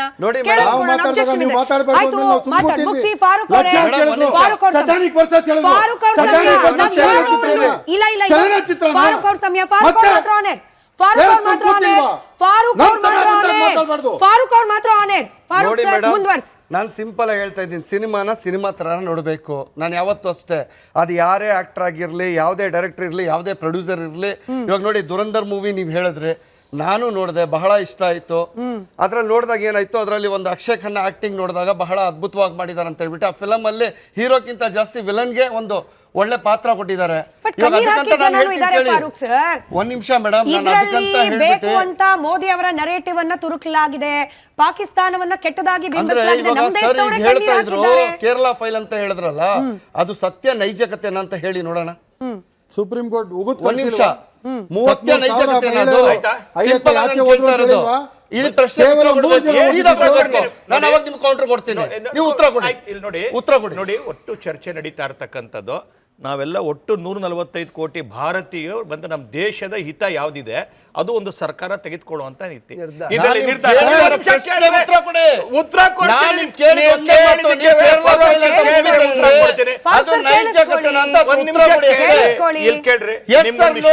ವಿಷಯ ತಿಳ್ಕೊಳ್ಳಿ, ಕೇರಳ ಫೈಲ್ ನಲ್ಲಿ ನಡೆದಿರ್ತಕ್ಕಂಥದ್ದು ಅಕ್ಷರಶಃ ಜೀವಂತವಾಗಿ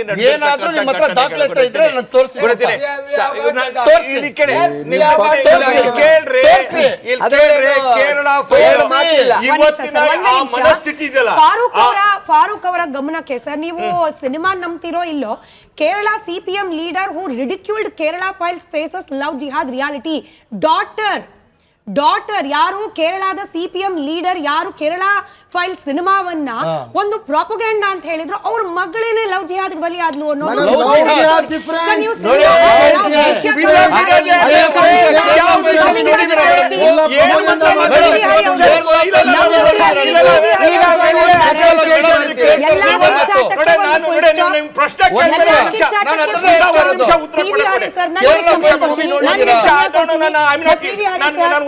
ನಿವೃತ್ತ ಕರ್ನಲ್ ಪಿ.ವಿ. ಹರಿ ಸರ್ ಬಂದಿದ್ದಾರೆ. ಸರ್ ನಮಸ್ಕಾರ, ಕಾರ್ಯಕ್ರಮಕ್ಕೆ ಸ್ವಾಗತ. ಪಿ.ವಿ. ಹರಿ ಸರ್, ಪ್ಯಾಲೆಸ್ಟೈನ್ ವಿರುದ್ಧವಾಗಿ ಭಾರತ ನಿಂತಿಲ್ಲ, ಒಪ್ಕೊಳ್ಳೋಣ. ಹಾಗಂತ ಇಸ್ರೇಲ್ನ ವಿರುದ್ಧವಾಗಿ ಪ್ಯಾಲೆಸ್ಟೈನ್ ಮಾಡುವಂತಹ ಕೆಲವೊಂದು ಪಿಕ್ಚರ್ಗಳು ಅಥವಾ ಪ್ರಾಪಗೆಂಡಾಗಳು ಅದಕ್ಕೆ ನಮ್ಮ ನೆಲದಲ್ಲಿ ಅವಕಾಶವನ್ನ ಕೊಟ್ರೆ ಆಗಬಹುದಾದ ಆಪತ್ತೇನು? ಈ ಪ್ಯಾಲೆಸ್ಟೈನ್ನ ಸಿನಿಮಾಗಳನ್ನ ಸ್ಕ್ರೀನಿಂಗ್ ಮಾಡಲಿಕ್ಕೆ ಬಿಡದೇ ಇರೋದಕ್ಕೆ ಕಾರಣ ಕೊಟ್ಟಿರೋದು ಡಿಪ್ಲೊಮ್ಯಾಟಿಕ್ ಡೇಂಜರ್ ಆಗೋ ಸಾಧ್ಯತೆ ಇದೆ, ಡಿಪ್ಲೊಮ್ಯಾಟಿಕ್ ರಿಲೇಶನ್ಶಿಪ್ ಡೇಂಜರ್ ಆಗೋ ಸಾಧ್ಯತೆ ಇದೆ. ಇದನ್ನು ಕೂಡ ಅಬ್ಜೆಕ್ಟ್ ಮಾಡೋ ಪರಿಸ್ಥಿತಿ ಇದೆಯಾ ಅಂತ ಹೇಳಿ. ಫಸ್ಟ್ಲಿ ಮೇಡಮ್, ಈ ಚರ್ಚೆ ಅನಗತ್ಯ ಇದು. ಯಾಕೆಂತ ಹೇಳಿದ್ರೆ when it question comes to international geopolitics, ನಾವು ಇದರ ಬಗ್ಗೆ ಧರ್ಮ ಆಗಲಿ ಇದಾಗಲಿ ಯಾವುದು ಜೋಡಿಸ್ಬಾರ್ದು. ಇದು just we should be away for all this. ಯಾಕೆಂತ ಹೇಳಿದ್ರೆ ಈಗ ಧರ್ಮ ಯಾಕೆ ಮಾತು ಇಲ್ಲ ಧರ್ಮದ ವಿಚಾರ ಅಲ್ವೇ ಅಲ್ಲ ಸರ್, ನಾವು ಮಾತನಾಡ್ತಿರೋದು Yeah, Prakash yeah. Raj. Stand for human Sir, rights. let him International celebrities and kindly I request both of you, Mahesh G Razak ಅವರೇ, ಒಬ್ಬ ಯೋಧರು ಮಾತನಾಡ್ತಾ ಇದ್ದಾರೆ. ನಮಗಿಂತ ನಿಮಗಿಂತ ಹೆಚ್ಚಿನ ಮಾಹಿತಿ ಅವ್ರಿಗಿರುತ್ತೆ ದೇಶಗಳ ನಡುವಿನ ಸಂಬಂಧದ ಬಗ್ಗೆ. ಇಲ್ಲ ಹರಿ ಸರ್, ನನ್ನ ಸಿಂಪಲ್ ಪ್ರಶ್ನೆ, ಪ್ರಕಾಶ್ ರಾಜ್ ಅವರು ಪ್ಯಾಲೆಸ್ಟೈನ್ ಸಿನಿಮಾ ಇಲ್ಲಿ ಸ್ಕ್ರೀನಿಂಗ್ ಮಾಡ್ಲಿಕ್ಕೆ ನಿರ್ಬಂಧ ಹೇರಿದ ವಿಚಾರ ಕೇಳ್ತಾರೆ. ಇದು ಕೇಂದ್ರ ಸರ್ಕಾರದ ಧೋರಣೆ, ಹಾಗಾಗಿ ಅದನ್ನ ವಿರೋಧ ಮಾಡಬೇಕಾಗಿತ್ತು ರಾಜ್ಯ ಸರ್ಕಾರ. ಈಗ ಪ್ಯಾಲೆಸ್ಟೈನ್ ಸಿನಿಮಾ ನಮ್ಮ ದೇಶದಲ್ಲಿ ಸ್ಕ್ರೀನಿಂಗ್ ಆಗಬಾರ್ದು ಅಂತ ನಮ್ಮ ಕೇಂದ್ರ ಸರ್ಕಾರ ನಿರ್ಧಾರ ತೆಗೆದುಕೊಂಡಿರ್ಲಿಕ್ಕೆ ಏನ್ ಕಾರಣ ಇರಬಹುದು? ಫಸ್ಟ್ಲಿ ಒಬ್ಬ ಸಿನಿಮಾ ಆ್ಯಕ್ಟರ್ ನಮ್ಮ ದೇಶದ ಒಂದು ಧೋರಣೆ ಬಗ್ಗೆ, ಒಂದು ಇಂಟರ್ನ್ಯಾಷನಲ್ ಪಾಲಿಸಿ ಬಗ್ಗೆ ಅವ್ರು ಮಾತಾಡಲಿಕ್ಕೆ ಯಾವ ಅಧಿಕಾರನೂ ಇಲ್ಲ. ಯಾಕೆಂತ ಹೇಳಿದ್ರೆ ಅವರಿಗೆ ಡಿಫೆನ್ಸ್ ಬಗ್ಗೆ, ಇಂಟರ್ನ್ಯಾಷನಲ್ ರಿಲೇಷನ್ಸ್ ಬಗ್ಗೆ ಗೊತ್ತಿಲ್ಲ. ಈಗ ಮೊನ್ನೆ UAE ಇದಾಯಿತು, ಅರಬ್ ಕಂಟ್ರೀಸ್ಗಳ ಜೊತೆಲಿ ನಮ್ಮದಿದು. ನಮ್ಮ ಎಲ್ಲ ಇಸ್ಲಾಮಿಕ್ ಕಂಟ್ರೀಸ್ಗಳಲ್ಲಿ ನಮ್ಮ ಒಳ್ಳೆ ಈ ಸಂಬಂಧ ಇದೆ, ಚೆನ್ನಾಗಿದೆ, ಎಲ್ಲ ಚೆನ್ನಾಗಾಗ್ತದೆ. ಈಗ ಏನಪ್ಪ ಅಂತ ಹೇಳಿದರೆ ಇನಿಷಿಯಲಿ ಇಂದಿರಾ ಗಾಂಧಿ ಟೈಮಲ್ಲಿ ಪ್ಯಾಲೆಸ್ಟೈನಿಗೆ ನಾವು ಸಪೋರ್ಟ್ ಮಾಡಿದ್ದೀವಿ. ಇಂದಿರಾ ಗಾಂಧಿ ಟೈಮಲ್ಲಿ ಅಲ್ಲ, ನಾ ಇವತ್ತು ಸಪೋರ್ಟ್ ಮಾಡ್ತೀವಿ. We are supporting all this, but we are non aligned people. ನಾವು ಈಗೇನಾಗಿದೆ ಅಂತ ಹೇಳಿದ್ರೆ due to the changing scenario, ಈಗ ಗಾಜಾದಲ್ಲಿ ಅಟ್ಯಾಕ್ ಆಯಿತು, 1200-1300 ಮಕ್ಕಳನ್ನ ಸಾಯಿಸಿದ್ರು, 63,000 ಸಮ್. ಸೊ ಅವ್ರದ್ದು ಆಮೇಲೆ ಇಸ್ರೇಲ್ ಮತ್ತೆ ಇವರಿಗೆ ಫೈಟಿಂಗ್ ಇದಾಗಿದೆ. ನಾವು ಇಂಥ ಮಧ್ಯದಲ್ಲಿ ನಾವು we should be very careful in our policies to that effect. So ಈಗ ಇದನ್ನು ನಾವು ಇಸ್ರೇಲಿಂದ ನಾವು ಡಿಫೆನ್ಸ್ ಬಗ್ಗೆ ಮಾತಾಡೋದಾದರೆ ಮ್ಯಾಕ್ಸಿಮಮ್ ಡ್ರೋನ್ಸ್, ನಮಗೆ ಎಷ್ಟು ವೆಪನ್ಸ್ಗಳು, ಎಕ್ವಿಪ್ಮೆಂಟ್ಸು, ಆಮಿನಿಷನ್, ಎಲ್ಲ ನಮಗೆ ಸಿಗ್ತಾ ಇದೆ. ಅಗ್ರಿಕಲ್ಚರಲ್ಲೂ ಎಲ್ಲದರಲ್ಲೂ ಕೊಡ್ತಾ ಇದ್ದಾರೆ. ನಾನು ಸರ್ವಿಸಲ್ಲಿ ಇಸ್ರೇಲ್ ಪೀಪಲ್ ಆಫೀಸರ್ಸ್ಗಳು ಬಂದಾಗ ನಾನು ಮಾತಾಡಿದ್ದೇನೆ. ಅವ್ರು ನಮ್ಗೆ ಇಂಡಿಯಾದ ಮೇಲೆ ಭಾಳ ಪ್ರೀತಿ. ಅವ್ರು ನಮ್ಮ ಒಂದು ಮುಂಚಿನದಲ್ಲೇ ನಾವು ಅವ್ರನ್ನ ಆಪೋಸು ಮಾಡಿಲ್ಲ, ನಾವೊಂದು ಇದು ಮಾಡಿಲ್ಲ ಅವ್ರನ್ನ. ಇದು ನಾವು ಇದು ರಕ್ಷಣೆ ವಿಷಯ. ಒಂದು small interfere, the first government Israel ಅನ್ನ ರೆಕಗ್ನೈಸ್ ಮಾಡಿದ್ದು ನಾವು. Until that they are not recognized Intel because of the vote bank. First time the Israel ಅನ್ನು recognize ಮಾಡಿದಂತದ್ದು ನಮ್ಮ ದೇಶ. and the first prime minister visit ಮಾಡಿದ್ದು ಇಸ್ರೇಲ್ ಗೆ ನಾವು statehood of Palestine. ಇಲ್ಲ sir, India wants statehood of Jaishankar ಅವರೇ ಹೇಳಿದ್ದಾರೆ, but Israel ಜೊತೆ ಸಂಬಂಧ ಇಟ್ಕೊಳ್ಳಕ್ಕೆ 1 ನಿಮಿಷ ರಜಾಕ್, 60 ವರ್ಷ ಇಸ್ರೇಲ್ ಜೊತೆ ರಿಲೇಷನ್ ಇಟ್ಕೊಂಡಿರ್ಲಿಲ್ಲ. ಯಾಕೆ ಇಸ್ರೇಲ್ ಜೊತೆ ರಿಲೇಷನ್ ಇಟ್ಕೊಂಡಿರಲಿಲ್ಲ ಅಂದ್ರೆ ಇಸ್ರೇಲ್ ಪ್ಯಾಲೆಸ್ಟೈನ್ ಜೊತೆ ಯುದ್ಧ ಮಾಡ್ತಿದೆ. ಆ ಕಾರಣಕ್ಕೆ ಎಲ್ಲಿ ವೋಟ್ ಬ್ಯಾಂಕ್ ಲಾಸ್ ಆಗುತ್ತೆ. Congress government is not ready to ಅಲ್ಲಿಗೆ ಹೋಗಕ್ಕೆ. The first prime minister is ರಾಜ್ಯ ಸರ್ಕಾರದ ನ್ಯೂಕ್ಲಿಯರ್ ರಿಯಾಕ್ಟರ್ ಗೆ ಹೊಡಿಬೇಕು ಅಂತ ಅವತ್ತೇ ಇಂದಿರಾ ಗಾಂಧಿ ಹತ್ರ ಕೇಳಿದಾಗ she is not willing to accept the Israel. ನೀವು ಕೇಳಿಸ್ಕೊಳ್ಬೇಕು. ರಿಜ್ವಾನ್ ಅರ್ಷದ್ ಅವರ ಪ್ರತಿಕ್ರಿಯೆ ಇದೆ, ಅದನ್ನ ಗಮನಿಸಬೇಕು. ನಾವು ವಿ ವಿಲ್ ಕಮ್ ಬ್ಯಾಕ್. ರಾಜ್ಯ ಸರ್ಕಾರದ ನಿಲುವು ಕೇಂದ್ರ ಸರ್ಕಾರದ ನಿಲುವಿಗೆ ವಿರುದ್ಧವಾಗಿರ್ಬೇಕಾ ಅನ್ನೋ ಪ್ರಶ್ನೆಗೆ ಮತ್ತೆ ವಾಪಸ್ ಬರೋಣ. ರಿಜ್ವಾನ್ ಅರ್ಷದ್ ಅವರ ಸ್ಟೇಜ್ ಮೇಲಿನ ಹೇಳಿಕೆಯನ್ನು ಗಮನಿಸಿ. ನಮ್ಮ ನಾಯಕರಾದಂಥ ಸಿದ್ದರಾಮಯ್ಯ ಅವರು ನಮ್ಮ ಸರ್ಕಾರ ನಡೆಸ್ತಾ ಇದ್ದಾರೆ. ಅವರ ಸರ್ಕಾರದಲ್ಲಿ ಯಾವುದೇ ರೀತಿಯ ಒತ್ತಡದಿಂದ ನಾವು ಕೆಲಸ ಮಾಡೋದಿಲ್ಲ. ಸಿನಿಮಾ, ಪ್ಯಾಲೆಸ್ತೀನಿಯನ್ ಸಿನಿಮಾ ಇರಲಿ, ವರ್ಲ್ಡಿನ ಬೇರೆ ಬೇರೆ ಭಾಗದ ಯಾವುದೇ ಸಿನಿಮಾ ಇರಲಿ, ನಮ್ಮ ವೇದಿಕೆ ಮೇಲೆ, ನಮ್ಮ ಸರ್ಕಾರದ ವೇದಿಕೆ ಮೇಲೆ ಅದು ಸರಿಯಾಗಿ ನಾವು ಪ್ರದರ್ಶನ ಮಾಡ್ತೀವಿ, ಮಾಡಬೇಕಾಗುತ್ತೆ. ಸಿದ್ದರಾಮಯ್ಯನವರ ಸರ್ಕಾರದಲ್ಲಿ ಆಗದೆ ಇದ್ರೆ ಎಲ್ಲೂ ಆಗೋದಿಲ್ಲ. ನಮ್ಮ ನಾಯಕರಾದಂಥ ಸಿದ್ದರಾಮಯ್ಯ ಅವರು ನಮ್ಮ ಸರ್ಕಾರ ನಡೆಸ್ತಾ ಅಂದ್ರೆ ಏನರ್ಥ ರಜಾಕ್ ಅವರೇ? ಅಂದ್ರೆ ಸಿದ್ದರಾಮಯ್ಯನವರ ಸರ್ಕಾರದಲ್ಲಿ ಮಾತ್ರ ಕೇಂದ್ರ ಸರ್ಕಾರದ ನಿಲುವನ್ನ ವಿರೋಧ ಮಾಡಲಿಕ್ಕೆ ಸಾಧ್ಯ ಅನ್ನೋದಾ? ಮೇಡಮ್, ಈ ದೇಶದಲ್ಲಿ ಸರ್ವೋಚ್ಚ ನ್ಯಾಯಾಲಯ, ಏಪೆಕ್ಸ್ ಕೋರ್ಟ್, ಸುಪ್ರೀಂ ಕೋರ್ಟ್ ಒಂದು ತೀರ್ಪು ಕೊಟ್ಟರೆ ಅದಕ್ಕೆ ವಿರೋಧಿಸುವ ಅಧಿಕಾರ ನನಗಿದೆ. ನಾನು 2 ಜಡ್ಜ್ಮೆಂಟ್ ಕೇಳ್ಬೋದು, 5 ಜಡ್ಜ್ ಕೇಳ್ಬೋದು, 7, 9 ಜಡ್ಜು ಕೇಳ್ಬೋದು. 9 ಜಡ್ಜ್ಮೆಂಟ್ ಕೊಟ್ಟಿರುವ ಆರ್ಡರ್ಸನ್ನು ಇಲ್ಲ ನನಗೆ ಇಷ್ಟ ಇಲ್ಲ ಅಂತ ನಾನು ನನ್ನ ಪಾಡಿಗೆ ಇರ್ಬೋದು, ನಾನು ಅದನ್ನು ತೀವ್ರವಾಗಿ ಖಂಡಿಸ್ಬೋದು. ಆ ಅಧಿಕಾರ ನನಗಿದೆ. ಹಾಗಂತ ಇವಾಗ ಮೋದಿಯವ್ರು ತೊಗೊಂಡ್ಬರ್ತಿರೋ ಎಲ್ಲ ಸ್ಕೀಮ್ಸನ್ನು ನಾನು ಅಕ್ಸೆಪ್ಟ್ ಮಾಡೋಕ್ಕೆ ನಮಗೇನು ಒತ್ತಡ ಇಲ್ಲ. ಕೇಳಿ BJP ಪಕ್ಷದವರು ಮೋದಿಯವರ ಸ್ಕೀಮ್ಸ್ಗೆ ಅಕ್ಸೆಪ್ಟ್ ಮಾಡ್ಕೊಳ್ಳಿ. ಅದನ್ನ ವಿರೋಧಿಸಕ್ಕೆ ಅಲ್ವಾ ವಿರೋಧ ಪಕ್ಷ ಅಂತ ಹೇಳೋದು. ಪ್ಯಾಲೆಸ್ಟೈನ್ ನಾನು ವಿರೋಧಿಸಿದ್ರೆ ಪ್ಯಾಲೆಸ್ಟೈನ್ ಸಿನಿಮಾ ಟೈಮ್ ಕೊಟ್ಬಿಟ್ಟು ನೀವೇ ನಿಮ್ಗೆ ಮಾತಾಡಿದ್ರೆ ಸರ್, ಕರಿಯೋದು ಸುಖ ಏನು? ನಿಮ್ಗೆ ಪ್ರಶ್ನೆ ದಯವಿಟ್ಟು ಕೇಳಿಸ್ಕೊಳ್ಳಿ. ಹಂಗಂದ್ರೆ ಮಾತ್ರ ಪ್ಯಾಲೆಸ್ಟೈನ್ ಸಿನಿಮಾ ಈ ವಿಚಾರ ಹೇಳಿ ಸರ್. ಮೋದಿ ಈ ಅವರ ವಿಚಾರದ ಹೇಳಿ. ಪಾಲಿಸೀಸ್ ಅನ್ನ ನಾನು ವಿರೋಧಿಸಿದ್ರೆ ನಾನು ದೇಶದ್ರೋಹಿ ಆಗಲ್ಲ. ಇವರ ಮನಸ್ಥಿತಿಯನ್ನ ಸೆಟ್ರೈಟ್ ಮಾಡ್ಕೊಳ್ಳಕ್ಕೆ ಇಷ್ಟು ದಿನ ಮುಸಲ್ಮಾನರನ್ನ ಬೆರಳು ತೋರಿಸಿ ತಾಲಿಬಾನ್ರು ಅಂತಿರೋರು ಇವತ್ತು ತಾಲಿಬಾನ್ರನ್ನ ಇವ್ರು ಕರೆದು ಬಿಟ್ಟು ತಪ್ಕೊಂಡ್ಬಿಟ್ರೆ ತಾಲಿಬಾನ್ರು ಒಳ್ಳೆಯವರಾಗಿಲ್ಲ.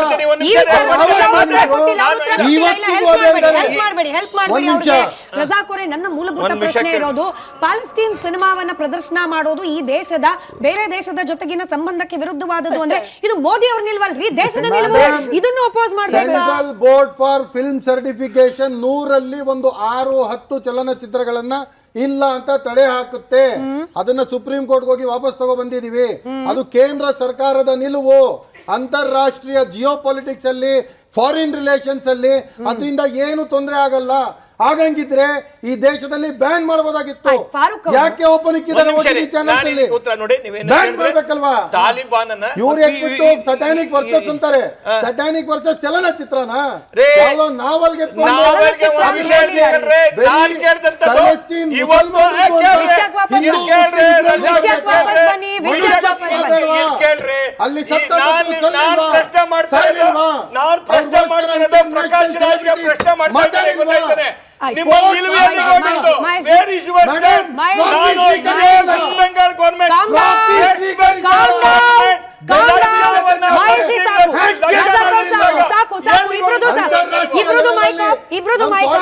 ರಜಾಕ್ ಅವರೇ, ಈ ಪ್ರಶ್ನೆ ಕೇಳಿಸ್ಕೊಳ್ಳಿ. ಫಾರೂಕ್ ಅವರು ಉತ್ತರ ಕೊಡ್ಲಿ, ಅದಾದ್ಮೇಲೆ ಹರಿ ಸರ್ ಉತ್ತರ ಕೊಡ್ಲಿ. ನಿಮಗೆ ಸಮಯ ಕೊಡ್ತೀನಿ ಸರ್, 1 ನಿಮಿಷ. ನೀವು ಬೇರೆಯವ್ರು ಮಾತಾಡುವಾಗ ಕೇಳಿಸ್ಕೋಬೇಕು. ಮೈಕ್ ಆಫ್ ಇದೆ. ಫಾರೂಕ್ ಅವರು ಉತ್ತರ ಕೊಡ್ಲಿ, ಆಮೇಲೆ ಹರಿ ಸರ್, ಅಮೃತೇಶ್ ಸರ್, ಮಹೇಶ್ ನೀವು ಉತ್ತರ ಕೊಡಿ. ನೀವು ಕೇಳಬೇಕು ಸರ್. ನಾವು ಡಾಲರ್ ವಿಚಾರಕ್ಕೆ ಪ್ರತ್ಯೇಕವಾಗಿ ಚರ್ಚೆ ಮಾಡ್ತೀವಿ, ಅವಾಗ ಬಂದು ಮಾತಾಡಿ.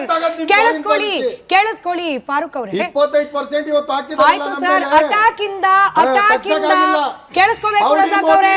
ರಜಾಕ್ ಅವರೇ ಕೇಳಿಸ್ಕೋಬೇಕು. ರಜಾಕ್ ಅವರೇ ಕೇಳಿಸ್ಕೋಬೇಕು. ರಜಾಕ್ ಅವರೇ, ನಾವು ಯು ಹ್ಯಾವ್ ಟು ಲಿಸನ್. ದಾಳಿಗಳಾಯ್ತು, ಚಿಕ್ಕ ಚಿಕ್ಕ ಮಕ್ಕಳು ಸತ್ತೋದ್ರು, ಪ್ಯಾಲೆಸ್ಟೈನ್ ಅವರು ಅನುಭವಿಸಿದ್ರು. ಹೌದು ಸರ್, ಅದೇ ಪ್ಯಾಲೆಸ್ಟೈನ್ ನ ಕೆಲವರು ಸಪೋರ್ಟ್ ಮಾಡ್ತಾ ಇರುವ ಹಮಾಸ್ ಉಗ್ರರು ನಡೆಸಿದ ನರಮೇಧ, ಅದ್ರ ಬಗ್ಗೆ ಯಾಕೆ ಮಾತಾಡಲ್ಲ? ಫಾರೂಕ್ ಅವರು ಉತ್ತರ ಕೊಡ್ಲಿ. ಕೇವಲ ಹಮಾಸ್ನವರು ಒಂದು ಧರ್ಮಕ್ಕೆ ಸೇರಿದವರು ಅನ್ನೋ ಕಾರಣಕ್ಕೆ, ಹಮಾಸ್ಗೆ ಪ್ಯಾಲೆಸ್ಟೈನ್ ನಲ್ಲಿ ಬೆಂಬಲ ಇದೆ ಅನ್ನೋ ಕಾರಣಕ್ಕೆ ಹಮಾಸ್ ಉಗ್ರರು ನಡೆಸುವಂತಹ ಭಯೋತ್ಪಾದಕ ಚಟುವಟಿಕೆ ನರಮೇಧವನ್ನು ಕೂಡ ನಾವು ಸಹಿಸಿಕೊಳ್ತೀವಿ. ಪಾಕಿಸ್ತಾನ್ ಜಿಂದಾಬಾದ್ ಅಂತೀವಿ, ಪ್ಯಾಲೆಸ್ಟೈನ್ ಜಿಂದಾಬಾದ್ ಅಂತೀವಿ. ಯಾವ ಮನಸ್ಥಿತಿ ಸರ್ ಇದು? ಫಾರೂಕ್ ಅವರೇ, ಹೇಳ್ದವ್ರು ನಿಮಗೂ ಗೊತ್ತು ಯಾರಿದ್ದಾರೆ ಅಂತ, ಯಾರು ನಿಮಗೂ ಗೊತ್ತು. ಬಿಜೆಪಿ ಅವರು ಪ್ರೊಟೆಸ್ಟ್ ಮಾಡುವಾಗ ಪಾಕಿಸ್ತಾನ್ ಜಿಂದಾಬಾದ್ ಅಂತ ಹೇಳಿದ್ರು. ತಪ್ಪು ಹಂಗಲ್ಲ, ನಾನು ನಿಮ್ಗೆ ಕೇಳ್ತಾರೆ. ಸಿಂಪಲ್, ನೀವು ಹೇಳಿದವರು ಅಂತ ಹೇಳ್ತೀರಾ, ನೀವು ವಿಧಾನಸೌಧದಲ್ಲಿ ಹೇಳಿದ್ರು ಅಂತ ಹೇಳ್ತೀರಾ, ಅಲ್ಲಿ ರೋಡಲ್ಲಿ ನಿಂತ್ಕೊಂಡು ಆನಂದರಾವ್ ಸರ್ಕಲ್ ಹತ್ರ ಏನು ಅವ್ರು ಪ್ರೊಟೆಸ್ಟ್ ನಡೆಸುವಾಗ ಹೇಳ್ತಾರೆ ಪಾಕಿಸ್ತಾನ್ ಜಿಂದಾಬಾದ್ ಅಂತ ಹೇಳ್ಬಿಟ್ಟು, ಅದನ್ನ ಯಾಕೆ ನೀವು ಪ್ರಶ್ನೆ ಮಾಡಲ್ಲ? ಬಿಜೆಪಿ ಅವರು ಹೇಳೋದು, ಬಿಜೆಪಿ ಅವರು ಒಂದ್ ನಿಮಿಷ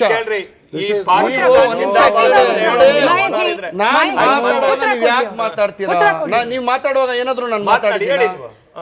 ನಾನು ಹೇಳೋದು ಎಲ್ಲರಿಗೂ ಒಂದೇ ಕಾನೂನು ಇರಬೇಕು, ಎಲ್ಲರಿಗೂ ಒಂದೇ ವ್ಯವಸ್ಥೆಗಳಿರಬೇಕು, ಎಲ್ಲರಿಗೂ ಒಂದೇ ರೀತಿ ನೋಡಬೇಕು. ನೀವು ಇಲ್ಲಿ ಏನಾಗುತ್ತೆ ಗೊತ್ತಾ, ಇಲ್ಲಿ ಮಾತಾಡಿದ್ರೆ ಬರೀ ಹಿಂದೂ ಮುಸ್ಲಿಂ ಬೆಳಗ್ಗೆ ಎದ್ರೆ ಸಂಜೆವರೆಗೂ ರಾತ್ರಿವರೆಗೂ ಮಲಗೋವರೆಗೂ ಬೆಳಗ್ಗೆ ನಾವು ಮುಂದೆ ಬಂದು ಮಕ್ಳಿಗೆ ನಾವು ಫ್ಯೂಚರ್ ಏನು ಹೇಳ್ಕೊಡ್ಬೇಕು ಹೇಳಿ? ನಾವು ಬರೀ ಹಿಂದೂ ಈಗ ಮಾತಾಡ್ತಾ ಇದ್ರಲ್ಲ ಫರೂಕ್, ಈಗ ಒಂದು ವಿಷಯ ಹೇಳ್ತೀನಿ. ರಜಾಕು ಈಗ ನಾವೆಲ್ಲ ಒಂದು ವಿಷಯ ಹೇಳ್ತೀವಿ, ಗೌರ್ಮೆಂಟ್ ಒಂದು ಡಿಸಿಷನ್ ತಗೊಂಡಿದ್ದೆ. ನೀವು ಪರವಾಗಿ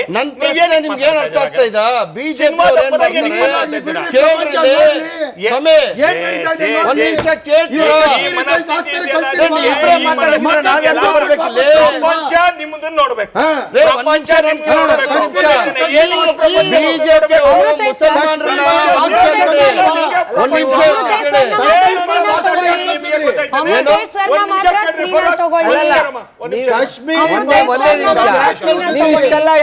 ಮಾತಾಡ್ತೀರಿ ಹೌದಪ್ಪ. ಈಗ ಸೆಂಟ್ರಲ್ ಗೌರ್ಮೆಂಟ್ ಬಿಜೆಪಿ ಬಗ್ಗೆ ಬಹಳ ಮಾತಾಡಂತವ್ರು. CBFC is one organisation. ಅಲ್ಲಿ ಏನಾದ್ರು ಸರ್ಟಿಫಿಕೇಶನ್ ಹೆಚ್ಚು ಕಡಿಮೆ ಇದ್ರೆ ಅಪೀಲ್ ಹೋಗ್ತಾರೆ. ಅಲ್ಲೊಂದು ಅಪೀಲ್ ಹೋಗ್ಬೋದಲ್ಲ. ಈಗಲೂ ನಿಮಗೆ this is not our state film ಅಲ್ವಾ? ಒಂದ್ ನಿಮಿಷ sir, how can you appeal this? ಏನು ಬೇಕಾದ್ರೂ ಮಾಡ್ಬೋದು. ನೀವು ಲೀಗಲ್ಲಿ ಮಾಹಿತಿ ಇಲ್ಲ ಅಂದ್ರೆ ಬೇಕಾದ್ರೆ ಕೇಳಿ ಹೇಳ್ತೀನಿ. ಇಲ್ಲ, ಲೀಗಲ್ ಮಾಹಿತಿ ನಾನು ಕೊಡ್ತೀನಿ. Can you go and appeal for this? Yes you can. International film festival ಅಲ್ಲಿ ಇದನ್ನ ಸ್ಕ್ರೀನಿಂಗ್ ಮಾಡಿ ಅಂತ ಯಾಕೆ ಮಾಡಕ್ಕಾಗೋದಿಲ್ಲ? ನೀವು ಇದನ್ನೆಲ್ಲ ಇದ್ರೆ ಕಾಶ್ಮೀರಿ ಕೇರಳ ಫೈಲ್ದು ಸುಪ್ರೀಂ ಕೋರ್ಟ್ ಅಲ್ಲಿ ಮಾತಾಡ್ಕೊಂಡ್ ಬಂದೆ ಅಂತೀರಿ. ಸುಮ್ಮನೆ ಡೋಂಟ್ ಡೈವರ್ಟ್. ನನಗಿರೋ ಪ್ರಶ್ನೆ ಪ್ಲೀಸ್ ಸರ್, ಪ್ಲೀಸ್ ಒಬ್ಬರಾದ್ಮೇಲೆ ಅಮೃತೇಶ್ ಅವ್ರ ಸಮಯ. ನಾನು ಬರ್ತೀನಿ ಸರ್, ಅಮೃತೇಶ್ ಸರ್, ಈಗ ಸಿನಿಮಾ ಪ್ರದರ್ಶನ ಮಾಡಬಾರ್ದು ಅನ್ನೋ ನಿಲುವು ಕೇಂದ್ರ ಸರ್ಕಾರದಾದ್ಮೇಲೂ ಕೂಡ ಒಬ್ಬ ಸಿನಿಮಾ ರಂಗದ ಪ್ರತಿನಿಧಿ ಬಂದು ನಿಂತ್ಕೊಂಡ್ಬಿಟ್ಟು ರಾಜ್ಯ ಸರ್ಕಾರ ಇದನ್ನು ವಿರೋಧಿಸಬೇಕು, ರಾಜ್ಯ ಸರ್ಕಾರ ಕೇಂದ್ರ ಸರ್ಕಾರದ ವಿರುದ್ಧವಾಗಿ ನಿಲ್ಬೇಕು, ಅವ್ರ ಇಂಟೆನ್ಷನ್ ಉದ್ದೇಶ ಈ ರೀತಿಯ ಮಾತುಗಳನ್ನ ಸರ್ಕಾರಿ ಕಾರ್ಯಕ್ರಮದ ವೇದಿಕೆಯಲ್ಲಿ ಹೇಳ್ತಿದ್ದಾರೆ ಅಂದ್ರೆ ಅವ್ರ ಉದ್ದೇಶವನ್ನು ನಾವು ಪ್ರಶ್ನೆ ಮಾಡಬಾರ್ದ? ಅಮೃತೇಶ್ 100% ಇದು ಮಾಡ್ಬೋದು. ಒಂದೇನು ಹೇಳ್ತೀನಿ ಅಂದ್ರೆ ಇಟ್ ಈಸ್ ಆಲ್ರೆಡಿ ಅವ್ರಿಗೆ ಅದೊಂದು ಬೂಸ್ಟ್ ಮಾಡಿದ್ದಾರೆ. ನೀನು ಈ ಸಬ್ಜೆಕ್ಟ್ ಅನ್ನ ರೈಸ್ ಮಾಡಬೇಕು as A ambassador. He has paid for that. ಗೊತ್ತಾಯ್ತಾ? ಎರಡನೇದು ಮಾತೆತ್ತಿದ್ರೆ ಕೇಂದ್ರದಲ್ಲಿ ಬಿಜೆಪಿ ಇದೆ, ನಾವು ಯಾವುದೇ ಕಾರ್ಯಕ್ರಮ ಮಾಡಿದ್ರು ಇವ್ರು ಬಿಡೋದಿಲ್ಲ ಅಂತ. ಇವ್ರಿಗೆ 5 ಫಿಲಮ್ಗಳಲ್ಲಿ 1 ಫಿಲಮನ್ನು ಅಲೋ ಮಾಡಿ ಇನ್ನು 4 ಫಿಲಮನ್ನು ರಿಜೆಕ್ಟ್ ಮಾಡ್ತಾರೆ ಅಂದ್ರೆ ಅಲ್ಲಿಯ ಕಂಟೆಂಟ್ ಏನೋ ಸರಿ ಇಲ್ಲ ಅಂತ. ಅದನ್ನ ಚಾಲೆಂಜ್ ಮಾಡಿ. ಒಂದ್ ನಿಮಿಷ ಹೇಳೋದು, ಅದನ್ನ ನೀವು ಈಗ ಕರ್ನಾಟಕದ ಫಿಲಮ್ ಇವರು ಏನು ಡಿಪಾರ್ಟ್ಮೆಂಟ್ ಇದೆ ಅವ್ರದ್ದು challenge it before the high court ಮಾಡ್ಬೋದು, ಸುಪ್ರೀಂ ಕೋರ್ಟ್ ಮಾಡಿ ಮೇಂಟೈನಬಿಲಿಟಿ. ಆಮೇಲೆ ನೋ ಅಂತ ಇಲ್ಲಿ ಸುಮ್ಮನೆ ಏನೋ ದಯವಿಟ್ಟು ಅರ್ಥ ಮಾಡ್ಕೊಳ್ಳಿ, ಇನ್ನೂ ಟೈಮ್ ಇದೆ. ಹೋಗಿ ನಾಳೆ ಬೆಳಿಗ್ಗೆ ಹಾಕಿ ಬಾಗಿಲು ತಟ್ಟಿ ರಾತ್ರಿ 12 ಗಂಟೆಗೆ ಬಾಗಿಲು ತೆಗಿತಾರೆ. ಯಾವ ಕೋರ್ಟ್ಗಳು ತೆಗಿಯಲ್ಲ ಅಂತಲ್ಲ. Why you are not challenged? Tell me. ಸುಮ್ಮನೆ ಏನೋ ಒಂದು because we are able to see ಅದಲ್ಲ, ಹರೀಶ್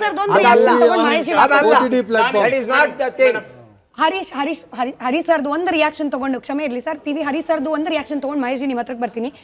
ಹರೀಶ್ ಸರ್, ಒಂದು ಕೇಂದ್ರ ಸರ್ಕಾರ ನಿರ್ಧಾರ ತಗೊಂಡ್ರೆ ಅದು ಪಾರ್ಟಿಯ ಐಡಿಯಾಲಜಿ ಆಗುತ್ತಾ? ಈಗ ಪ್ಯಾಲೆಸ್ಟೈನ್ ಸಿನಿಮಾಗಳನ್ನ ರಿಲೀಸ್ ಮಾಡಬಾರ್ದು ಅನ್ನೋದು ಬಿಜೆಪಿ ಪಾರ್ಟಿ ಐಡಿಯಾಲಜಿ ಅಂತ ಹೇಳಿ ನಾವು ಗಮನಿಸಬೇಕಾ, ಅಥವಾ ಒಂದು ಕೇಂದ್ರ ಸರ್ಕಾರ ರಾಷ್ಟ್ರದ ಹಿತದೃಷ್ಟಿಯಿಂದ ತೆಗೆದುಕೊಂಡ ನಿರ್ಧಾರ ಅಂತ ನೋಡ್ಬೇಕಾ ಅಂತ?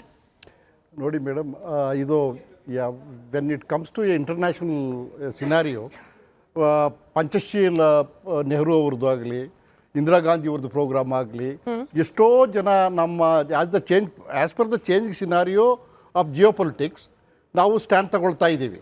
ಒಂದು ಈಗ ಒಂದು ಸರ್ಕಾರದ ಧೋರಣೆ, especially national policies, international policies, ಅದರ ಬಗ್ಗೆ ನಾವು we cannot raise any objection, neither we should do any criticise things. ಯಾಕೆಂದರೆ ಅದು ದೇಶಕ್ಕೆ ಯಾವುದು ಒಳ್ಳೆಯದೇ ಅದೇ ಮಾಡ್ತಾ ಇರ್ತಾರೆ. ಇದಕ್ಕೆ ನನಗೆ I am feeling bad because this is nothing to related with the religion. This is only a pure international affairs. ಒಂದು ಸಿನಿಮಾದ ವಿಷಯದ ಬಗ್ಗೆ ಮಾತಾಡಿ ಇದು I don't know how to react. But only one thing, ಈಗ ಬಾಯ್ಲಿಂಗ್ ಸಿಚುವೇಶನ್ ಇಸ್ರೇಲ್ ಮತ್ತು Palestines ಇಬ್ಬರು ನಮಗೆ ಬೇಕು. We are not anti to any both the governments. Palestine ಬಗ್ಗೆ ಯಸೀರ್ ಅರಾಫತ್ ಜೊತೆಯಲ್ಲಿ ನಮ್ಮ ಒಂದು ಸಂಬಂಧ ಇತ್ತು, ಈಗ ಎಲ್ಲಿ ಚೆನ್ನಾಗಿ ನಡೀತಾ ಇತ್ತು. ಸಡನ್ಲಿ ಅವರಿಬ್ಬರು ಬದ್ಧ ವೈರಿಗಳು ಅವ್ರವ್ರು ಜಗಳ ಆಡ್ಕೊಳ್ತಾರೆ. ಅದ್ರ ಬಗ್ಗೆ ನಾವು ಈಗ ವಿ ಶುಡ್ ಕೀಪ್. ನಾವೇನಾದರೂ ಅಕಸ್ಮಾತ್ ಜಾಸ್ತಿ ನಾವು ಪ್ಯಾಲೆಸ್ಟೈನ್ ಬಗ್ಗೆ ಇದ್ರ ಬಗ್ಗೆ ನಾವು ಇಲ್ಲಿ ಇಸ್ರೇಲ್ ವಿರುದ್ಧವಾಗಿ ಮಾತಾಡಿದರೆ ನಮ್ಮ ಡಿಫೆನ್ಸ್ ಬೆಳೆ ಭಾಳ ನಷ್ಟ ಆಗಲಿಕ್ಕೆ ಉಂಟು. So we should keep quiet. ಏನು ನಡೀತಿದೆ ನಡೀಲಿ. ನಾನು ಒಂದು ಮಾತ್ರ ಹೇಳಲಿಕ್ಕೆ ಬಯಸ್ತೀನಿ, ಹಮಾಸ್ ಉಗ್ರಗಳನ್ನ ಮೊನ್ನೆ ಈ ಅಬ್ದುಲ್ ಮಜರ್ ಅಂತೇಳಿ ಅವನು ಮತ್ತು ಹಫೀಜ್ ಸೈಯದ್ ಇವರೆಲ್ಲ ಅಲ್ಲಿ ಅವರನ್ನು ವೆಲ್ಕಮ್ ಮಾಡಿದ್ದಾರೆ. ಎಲ್ಲಿ? ಪಾಕಿಸ್ತಾನದಲ್ಲಿ ವೆಲ್ಕಮ್ ಮಾಡಿ ಅವನಿಗೆ ಒಳ್ಳೆ ಇದು ಮಾಡಿ ಅವರು ಒಪ್ಪಿದ್ದಾರೆ. ಹಮಾಸ್ ಇವರು ನಮ್ಮ ಆ ಉಗ್ರವಾದಿಗಳಿಗೆ ನಮಗೆ ಸಪೋರ್ಟ್ ಮಾಡ್ತಾರೆ ಅಂತೇಳಿ. ಒಂದು. ಎರಡನೇದು ಅಂತ ಹೇಳಿದರೆ, ಇಲ್ಲ, ಯಾವಾಗ ಪಹಲ್ಗಾಮಲ್ಲಿ ಅಟ್ಯಾಕ್ ಆಗಿದೆ, ಆ ಪಹಲ್ಗಾಮ್ ಅಟ್ಯಾಕ್ ಆಗಿರೋದು ಯಾವ ರೀತಿ ಸ್ಕೆಚ್ ಹಾಕಿದ್ದಾರೆ ಅಂತ ಹೇಳಿದ್ರೆ, ಗಾಜಾದಲ್ಲಿ ಯಾವಾಗ ಈ ಹಮಾಸ್ನವರು ಅಟ್ಯಾಕ್ ಮಾಡಿದ್ದಾರೆ ಓಪನ್ ಗ್ರೌಂಡಲ್ಲಿ, ಸಿಮಿಲರ್ ಸಿಚುವೇಶನ್, ಅಲ್ಲಿ ಸ್ಟಾಪ್ಸ್ಗಳು ಇಟ್ಕೊಂಡು ಫೈರಿಂಗ್ ಮಾಡಿ ಇಷ್ಟ ಬಂದಂಗೆ ಜನಗಳ ಸಾಯಿಸಿದ್ದಾರೆ. ನಾವು ಆವಾಗಲೂ ಸಹ ನಾವು ಡೈರೆಕ್ಟಾಗಿ ನಾವು ಹಮಾಸನ್ನು ನಾವು ತೆಗೆದಿಲ್ಲ, ಮಾತೇ ಇಲ್ಲ. ಈಗ ಚೇಂಜಿಂಗ್ ಸಿನಾರಿಯೋದಲ್ಲಿ ಒಂದು ಗವರ್ಮೆಂಟ್ ಒಂದು ಇಂಟರ್ನ್ಯಾಷನಲ್ ಪಾಲಿಸಿ, ಜಯಶಂಕರ್ ಇದ್ದಾರೆ, ಇಲ್ಲ ನಮ್ಮ ನ್ಯಾಷನಲ್ ಪಾಲಿಸಿಯೇ ಇದೆ, ಅದು ಅದ್ರ ಪ್ರಕಾರ ಹೋಗಬೇಕು. ಅರಬ್ ನೇಷನ್ಗಳ ಬಗ್ಗೆ ನಾವೊಂದು ನಿಲುವಿದೆ, ಅದು ಬಹಳ ಆರೋಗ್ಯದ ಇದು, ಅದೇನು ಕಂಟ್ರವರ್ಸಿ ಇಲ್ಲ. Correct. ದುಬೈ ಇರಲಿ ಇಲ್ಲ Islamic other countries we don't have anything. Mahesh G ಹತ್ರ ಒಂದ್ ರಿಯಾಕ್ಷನ್ ತಗೊಂಡು ರಜಾಕ್ ಅವರೇ ನೀವೇ ಕೌಂಟರ್ ಕೊಡ್ಬೇಕು. ಇಲ್ಲ ನನ್ನ ಪ್ರಶ್ನೆ ಮಹೇಶ್ ಜಿ, ಈಗ ವಿರೋಧ ಮಾಡೋದಕ್ಕೆ ನಮ್ಮ ರಾಜ್ಯ ಜಸ್ಟ್ ಬಿಕಾಸ್ ಇಲ್ಲಿರೋ ಸರ್ಕಾರದ ಪಕ್ಷ ಬೇರೆ ಅಲ್ಲಿರೋ ಸರ್ಕಾರದ ಪಕ್ಷ ಬೇರೆ ಅನ್ನೋ ಕಾರಣಕ್ಕೆ ಕರ್ನಾಟಕ ರಾಜ್ಯ ಇರೋದೇನೆ ಕೇಂದ್ರ ಸರ್ಕಾರದ ಎಲ್ಲಾ ನಿಲುವುಗಳಿಗೆ ವಿರೋಧ ವ್ಯಕ್ತಪಡಿಸಲಿಕ್ಕೆ ಅನ್ನೋ ಹಂತಕ್ಕೆ ಹೋಗ್ತಾ ಇದೆಯಾ ಅನ್ನೋದು. ಅಲ್ಲ, 100ಕ್ಕೆ 100 ನೋಡಿ, ಕಳೆದ 1-2.5 ವರ್ಷದಲ್ಲಿ 18 ಪಾಲಿಸೀಸ್ ಅನ್ನ ವಿರೋಧ ಮಾಡಿದ್ದಾರೆ. ಯಾರು? ಇವತ್ತಿನ ಈ ರಾಜ್ಯ ಸರ್ಕಾರ. ಎಲ್ಲ ಪರ ಅದು ಜಿ ರಾಮ್ಜಿ ಇರ್ಬೋದು. ಜಿ ರಾಮ್ಜಿ ಏನು ರಾಮನ ಹೆಸರು ಇಟ್ಟಿಲ್ಲ, ಆದ್ರೂ ಅದನ್ನ ರಾಮ ಬರುತ್ತೆ ಅನ್ನೋಕ್ಕೋಸ್ಕರ ಇವರು ಮೊನ್ನೆ ಸ್ಪೀಚ್ ಒಳಗಡೆ ಗ್ರಾಮ ಅಂತ ಹಾಕಿದ್ರು. ಅಂದ್ರೆ ಇವ್ರಿಗೊಂದು ಅವರ್ಷನ್, ಒಂದು ರೀತಿ ಫೋಬಿಯಾ. ಆ ಫೋಬಿಯಾದ ಕಾರಣಕ್ಕೋಸ್ಕರ ಅವ್ರು ಈ ಥರದೆಲ್ಲ ವರ್ತನೆ ಮಾಡ್ತಿದ್ದಾರೆ. ನೀವು ಇಲ್ಲಿ ಪ್ರಶ್ನೆ ಹಾಕಬೇಕಾಗಿರುವಂಥದ್ದು, ಯಾರು ಆ ಆಕರ್ಷಿತ್ ವ್ಯಕ್ತಿ ಪ್ರಕಾಶ್ ರಾಜ್ ಅಂತಕ್ಕಂಥ ವ್ಯಕ್ತಿ ಇದನ್ನು ಯಾಕೆ ರೈಸ್ ಮಾಡಿದ್ದಾರೆ ಅಂತ. ಇದೇ ಇಶ್ಯೂ. ನಿಮ್ಗೊಂದು ಮಾತು ಹೇಳ್ತೀರಿ ಕೇಳಿ, ಇದರಲ್ಲಿ ಯಾಕೆ ಇದನ್ನು ರೈಸ್ ಮಾಡಿದ್ದಾರೆ ಅಂತಂತಂದರೆ, ಇದ್ರ ಒಳಗಡೆ ಈಗ ನೋಡಿ ರಜಾಕು ಫರೂಕು ನಾವ್ಯಾರು ಇದನ್ನು ಚರ್ಚೆ ಮಾಡೋವಂಥದ್ದಲ್ಲ, ಇದು ನಮ್ಮ ದೇಶಕ್ಕೆ ಸಂಬಂಧಪಟ್ಟಂಥದ್ದು. ಆದರೆ ಇದರಲ್ಲಿ ಒಂದು ಟ್ವಿಸ್ಟನ್ನು ಕೊಡ್ಬೋದು, ಇದಕ್ಕೊಂದು ಸೆನ್ಸಿಟಿವಿಟಿನ ಒಂದು ಎಮೋಷನ್ಸನ್ನು ಕ್ರಿಯೇಟ್ ಮಾಡ್ಬೋದು. ಯಾವ ಕಾರಣಕ್ಕೋಸ್ಕರ? ಪ್ಯಾಲಿಸ್ಟೈನ್ ಅಂತ ಬಂದಂಥ ಸಂದರ್ಭದಲ್ಲಿ ಏನು ಈ ಹಮಾಸ್ ಉಗ್ರರು ಮಾಡಿದಂಥ ಏನಿದೆ, ಅಲ್ಲಿ ಯಾವುದೋ ವಿಕ್ಟಿಮ್ ಇದೆ, ಇದ್ರ ಒಳಗಡೆ ಒಂದು ತಾಯಿ ಒಂದು ಮಗುನ ಬಚಾವ್ ಮಾಡಿದಂಥ ಒಂದು ಫಿಲಮನ್ನು ತೆಗೆದಿದ್ದಾರೆ. ಎಲ್ಲಿ ಇದ್ರ ಒಳಗಡೆ ತೆಗೆದಿದ್ದಾರೆ. ಒಂದು ತಾಯಿ ತನ್ನ ಮಗುನ ಬಚಾವ್ ಮಾಡ್ಕೊಳ್ಳೋಕ್ಕೆ ಏನೆಲ್ಲ ಮಾಡಿದಾಳೆ ಅನ್ನೋದನ್ನು ತೆಗೆದಿದ್ದಾರೆ. ಅಂದರೆ ಇಸ್ರೇಲಿ ಸೋಲ್ಜರ್ಸ್ಗಳ ಅಟ್ರಾಸಿಟಿಗೆ ಅನ್ನೋ ಥರದ್ದು ಫಿಲಮ್ ತೆಗೆದಿದ್ದಾರೆ. ಇವತ್ತು ಪ್ರಶ್ನೆ ಇರ್ತಕ್ಕಂಥದ್ದು, ಬೇಕಂತಲೇ ಗೊತ್ತಿದ್ದು ಈ ಥರ ಒಂದು ತಥಾಕಥಿತ ಯಾಕೆ ಇರ್ತಾರೆ ಅಂತಂದರೆ, ಈ ಥರ ಒಂದು ಎಡಪಂಥೀಯ ಹುಚ್ಚು ಮನಸ್ಥಿತಿಯವರು ಈ ದೇಶದ ಒಳಗಡೆ ಇವತ್ತು ಜೀವಂತವಾಗಿದ್ದಾರೆ. ಅದನ್ನೇ ಅಮೃತೇಶ್ ಅವರು ಅರ್ಬನ್ ನಕ್ಸಲ್ರು ಅಂತ ಹೇಳಿದ್ರು. ನಕ್ಸಲ್ ಮುಕ್ತ ಆಗ್ತದೆ ಆ ಹೆಸರು ಹೇಳೋದು ಬೇಡ ಇನ್ಮೇಲಿಂದ. ಈ ಥರ ವಿಚಿತ್ರಕಾರಕ ಮನಸ್ಥಿತಿಯ ವ್ಯಕ್ತಿಗಳು ಒಂದೇ. ಯಾವತ್ತು ವಾಜಪೇಯಿ ಒಂದು ಮಾತು ಹೇಳೋರು, ನಿದ್ದೆ ಮಾಡಿರೋರನ್ನ ಎದ್ದೇಳಿಸ್ಬೋದು, ನಿದ್ದೆ ಮಾಡೋ ತರ ನಟನೆ ಮಾಡೋರನ್ನ ಆದ್ರೆ ಹೇಳ್ಸಕ್ಕಾಗಲ್ಲ. ಅಂದ್ರೆ ಇವರೆಲ್ಲರೂ ನಮ್ಮ ದೇಶದ್ರೋಹಿಗಳು. ದೇಶದ ಒಳಗಡೆ ಅರಾಜಕತೆ ಸೃಷ್ಟಿ ಮಾಡ್ತಕ್ಕಂತ ಚಲನಚಿತ್ರ ನಟರ ಹೆಸರಲ್ಲಿ ಮಾಡೋಂಥವ್ರು ವೈಯಕ್ತಿಕ ಜೀವನದಲ್ಲಿ ಒಂದೇ ಒಂದು ಆದರ್ಶ ಅನ್ನೋ ಕಾರಣಕ್ಕೆ ಚರ್ಚೆಗಳು, ಜನರಿಗೆ ಎಲ್ಲ ವಿಚಾರ ತಿಳಿಸಬೇಕು ಅಂತ ಯಾವುದೇ ಆದರ್ಶದ ನಡೆಯಲ್ದೆ ದೇಶಕ್ಕೆ ರಜಾಕ್ ಅವರು ಈ ಸೆಲೆಕ್ಟಿವ್ ಸಿಂಪತಿ, ನಾನು ಫಾರೂಕ್ ಅವರಿಗೆ ರಜಾಕ್ ಅವರಿಗೆ ಸೇಮ್ ಪ್ರಶ್ನೆ. ಆಯ್ತು ಮಹೇಶ್, ಕೇಳಿಸ್ಕೊಂಡ್ವಿ. ರಜಾಕ್ ಅವರು ಫಾರೂಕ್ ಅವರಿಗೆ ಸೇಮ್ ಪ್ರಶ್ನೆ. ರಜಾಕ್ ಅವರೇ, ಈ ಸೆಲೆಕ್ಟಿವ್ ಸಿಂಪತಿ ಅನ್ನೋದು ಹೆಂಗಿರುತ್ತೆ ಅಂದ್ರೆ, ರಷ್ಯಾ ಉಕ್ರೇನ್ ನಡುವೆ ಕೂಡ ಯುದ್ಧ ಆಗ್ತಿದ್ಯಪ್ಪ, ಉಕ್ರೇನ್ ಬಗ್ಗೆ ಯಾರು ಕಣ್ಣೀರ್ ಹಾಕೋದಿಲ್ಲ, ಪ್ಯಾಲೆಸ್ಟೀನು ನಾನು ಮತ್ತೆ ಕೇಳ್ತೀನಿ. ಆಯ್ತು, ಉತ್ತರ ಕೊಡಿ ಮೇಡಮ್. ಹ್ಯೂಮನ್ ರೈಟ್ಸ್ ಪ್ರಕಾರ ಅದು ತುಂಬಾ ದೌರ್ಜನ್ಯಕ್ಕೆ ಒಳಪಟ್ಟಿರೋದು. ಅವ್ರು ಉತ್ತರ ಕೊಡ್ಲಿ ಸರ್. ಇಲ್ಲ, ನೀವೇ ಮಾತಾಡ್ಬಿಡಿ ಸರ್. ಬಂದಾಗ ಇಲ್ಲಿ ಮೊದಲೇ ಹೇಳ್ತಾರೆ. ಟೈಮ್ ವೇಸ್ಟ್ ಮಾಡಬೇಡಿ. ಇಲ್ಲ, ನಾನು ಹೇಳ್ತೀನಲ್ಲ, ನಿಮಗೆ ಏನೇನು ಪ್ರಶ್ನೆ ಇದೆಯೋ ಇವಾಗ ನೀವು ಮಾತಾಡಿದಾಗ ನಾವು ಮಧ್ಯ ಮಾತಾಡಿಲ್ಲ. ಪದೇ ಇದೇ ಮಾಡಿದ್ರೆ ಬೇಡವೇ ಬೇಡ ಅಂತೀನಿ. ವಿಷಯಕ್ಕೆ ಬನ್ನಿ ಸರ್. ಮೇಡಮ್, ಇಂಟರ್ನ್ಯಾಷನಲ್ ಲೆವೆಲ್ ಅಲ್ಲಿ ರಿನೌಂಡ್ ಸೆಲೆಬ್ರಿಟೀಸ್ ಅವರವರ ದುಃಖವನ್ನು ವ್ಯಕ್ತಪಡಿಸಕ್ಕೆ, ಅವರವರ ಆಕ್ರೋಶವನ್ನು ವ್ಯಕ್ತಪಡಿಸಕ್ಕೆ ಒಂದು ಪ್ರತಿಭಟನೆಯ ಹೆಸರಲ್ಲಿ ಅವರಿಗೆ ಟ್ರಾಫೀಸ್ ಕೊಟ್ಟಾಗ ಅವ್ರು ಟ್ರಾಫೀಸ್ ಅಕ್ಸೆಪ್ಟ್ ಮಾಡಿಲ್ಲ, ಇಂಟರ್ನ್ಯಾಷನಲ್ ಲೆವೆಲಲ್ಲಿ ಹ್ಯಾಂಡ್ ಶೇಕ್ ಮಾಡಲಿಲ್ಲ. ಇವತ್ತು ಪ್ರಕಾಶ್ ರಾಜ್ ಅವರು ಒಂದು ಅಂಬಾಸಿಡರ್ ಸ್ಥಾನದಲ್ಲಿ ಈ ಮಾತನ್ನ ಇಂಟರ್ನ್ಯಾಷನಲ್ ಫಿಲ್ಮ್ ಫೆಸ್ಟಿವಲ್ ಅಲ್ಲಿ ಇದನ್ನ ತಗೊಂಬರ್ರಿ ಅಂತ ಹೇಳ್ಬಿಟ್ಟು ಹೇಳಿರೋದು ಯಾಕೆ ಅಂತ ಹೇಳಿದ್ರೆ, ಇದು ಒಂಥರ ನಮ್ಮ ಪ್ರೊಟೆಸ್ಟು. ಆದರೆ ಇಲ್ಲಿ ಬಿಜೆಪಿ ಮನಸ್ಥಿತಿ ಇಟ್ಕೊಂಡು ಮಾತಾಡಿದ್ರೆ ಏನು ಮಾತು ಮುಂದುವರಿಯಲ್ಲ. ಹಮಾಸ್ನ ಉಗ್ರರು ಅಂತ ನೀವು ಕರೀತಾ ಇದ್ದೀರಾ. ಅಂತಾರಾಷ್ಟ್ರೀಯ ಮಟ್ಟದಲ್ಲಿ ಇರಿ ಮೇಡಮ್, ದಯವಿಟ್ಟು ಕೇಳಿಸ್ಕೊಳ್ಳಿ. ನನಗೆ ಆಶ್ಚರ್ಯ ಆಯ್ತು ಸರ್, ಅಲ್ವಾ ಅಂತ ಹೇಳ್ಬಿಡಿ.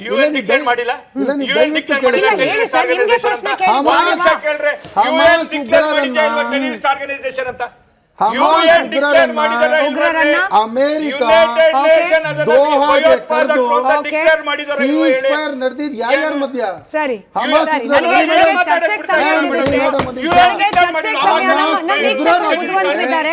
ನಮ್ಮ ವೀಕ್ಷಕರು ಬುದ್ಧಿವಂತರಿದ್ದಾರೆ. ಈ ಚರ್ಚೆಗೆ ನಾವು ಅವಕಾಶ ಮಾಡಿಕೊಟ್ಟಿದ್ದು ಮತ್ತೊಮ್ಮೆ ಹೇಳ್ತಿದ್ದೀನಿ. Thank you. ಸಮಯ ಇದ್ದಿಷ್ಟೇ. ಎಲ್ಲರೂ ಸ್ಕ್ರೀನ್ ಇಂದ ಔಟ್. ಥ್ಯಾಂಕ್ ಯು ಎಲ್ಲರಿಗೂ. ನಾವು ಚರ್ಚೆಯನ್ನ ನಡೆಸಿದ್ದು ರಜಾಕ್ ಜಿ ಥ್ಯಾಂಕ್ ಯು. ಎಲ್ಲರಿಗೂ ಥ್ಯಾಂಕ್ ಯು. ನಾವು ಚರ್ಚೆಯನ್ನ ನಡೆಸಿದ್ದು ಒಬ್ಬ ಪ್ರಕಾಶ್ ರಾಜ್ ಅವರ ಹೇಳಿಕೆಯ ಬಗ್ಗೆ ಅಲ್ಲ, ಬದಲಾಗಿ ಮನಸ್ಥಿತಿಯ ಬಗ್ಗೆ. ದೇಶವಾಗಿ ಭಾರತದ ಸರ್ಕಾರ ಕೈಗೊಳ್ಳುವ ನಿಲುವಿಗೂ ಕೂಡ ವಿರೋಧ ಮಾಡುವ ಮನಸ್ಥಿತಿಯ ಬಗ್ಗೆ ನಾವು ಚರ್ಚೆ ಮಾಡಿದೀವಿ. ನಮ್ಮ ವೀಕ್ಷಕರು ಬುದ್ಧಿವಂತರಿದ್ದಾರೆ. ಯಾರ ವಾದ ಸರಿ ಯಾರ ವಾದ ತಪ್ಪು ಅನ್ನೋದನ್ನ ನಿಮ್ಮ ವಿವೇಚನೆಗೆ ಬಿಡ್ತಾ ಕಾರ್ಯಕ್ರಮ ಮುಗಿಸ್ತಾ ಇದ್ದೀನಿ. ಧನ್ಯವಾದ ಮತ್ತೊಮ್ಮೆ ಎಲ್ರಿಗೂ ಚರ್ಚೆಯಲ್ಲಿ ಭಾಗಿಯಾಗಿದ್ದಕ್ಕೆ. ನೋಡ್ತಾ ಇರಿ ರಿಪಬ್ಲಿಕ್ ಕನ್ನಡ, ಇದು ನಿಮ್ಮ ಧ್ವನಿ.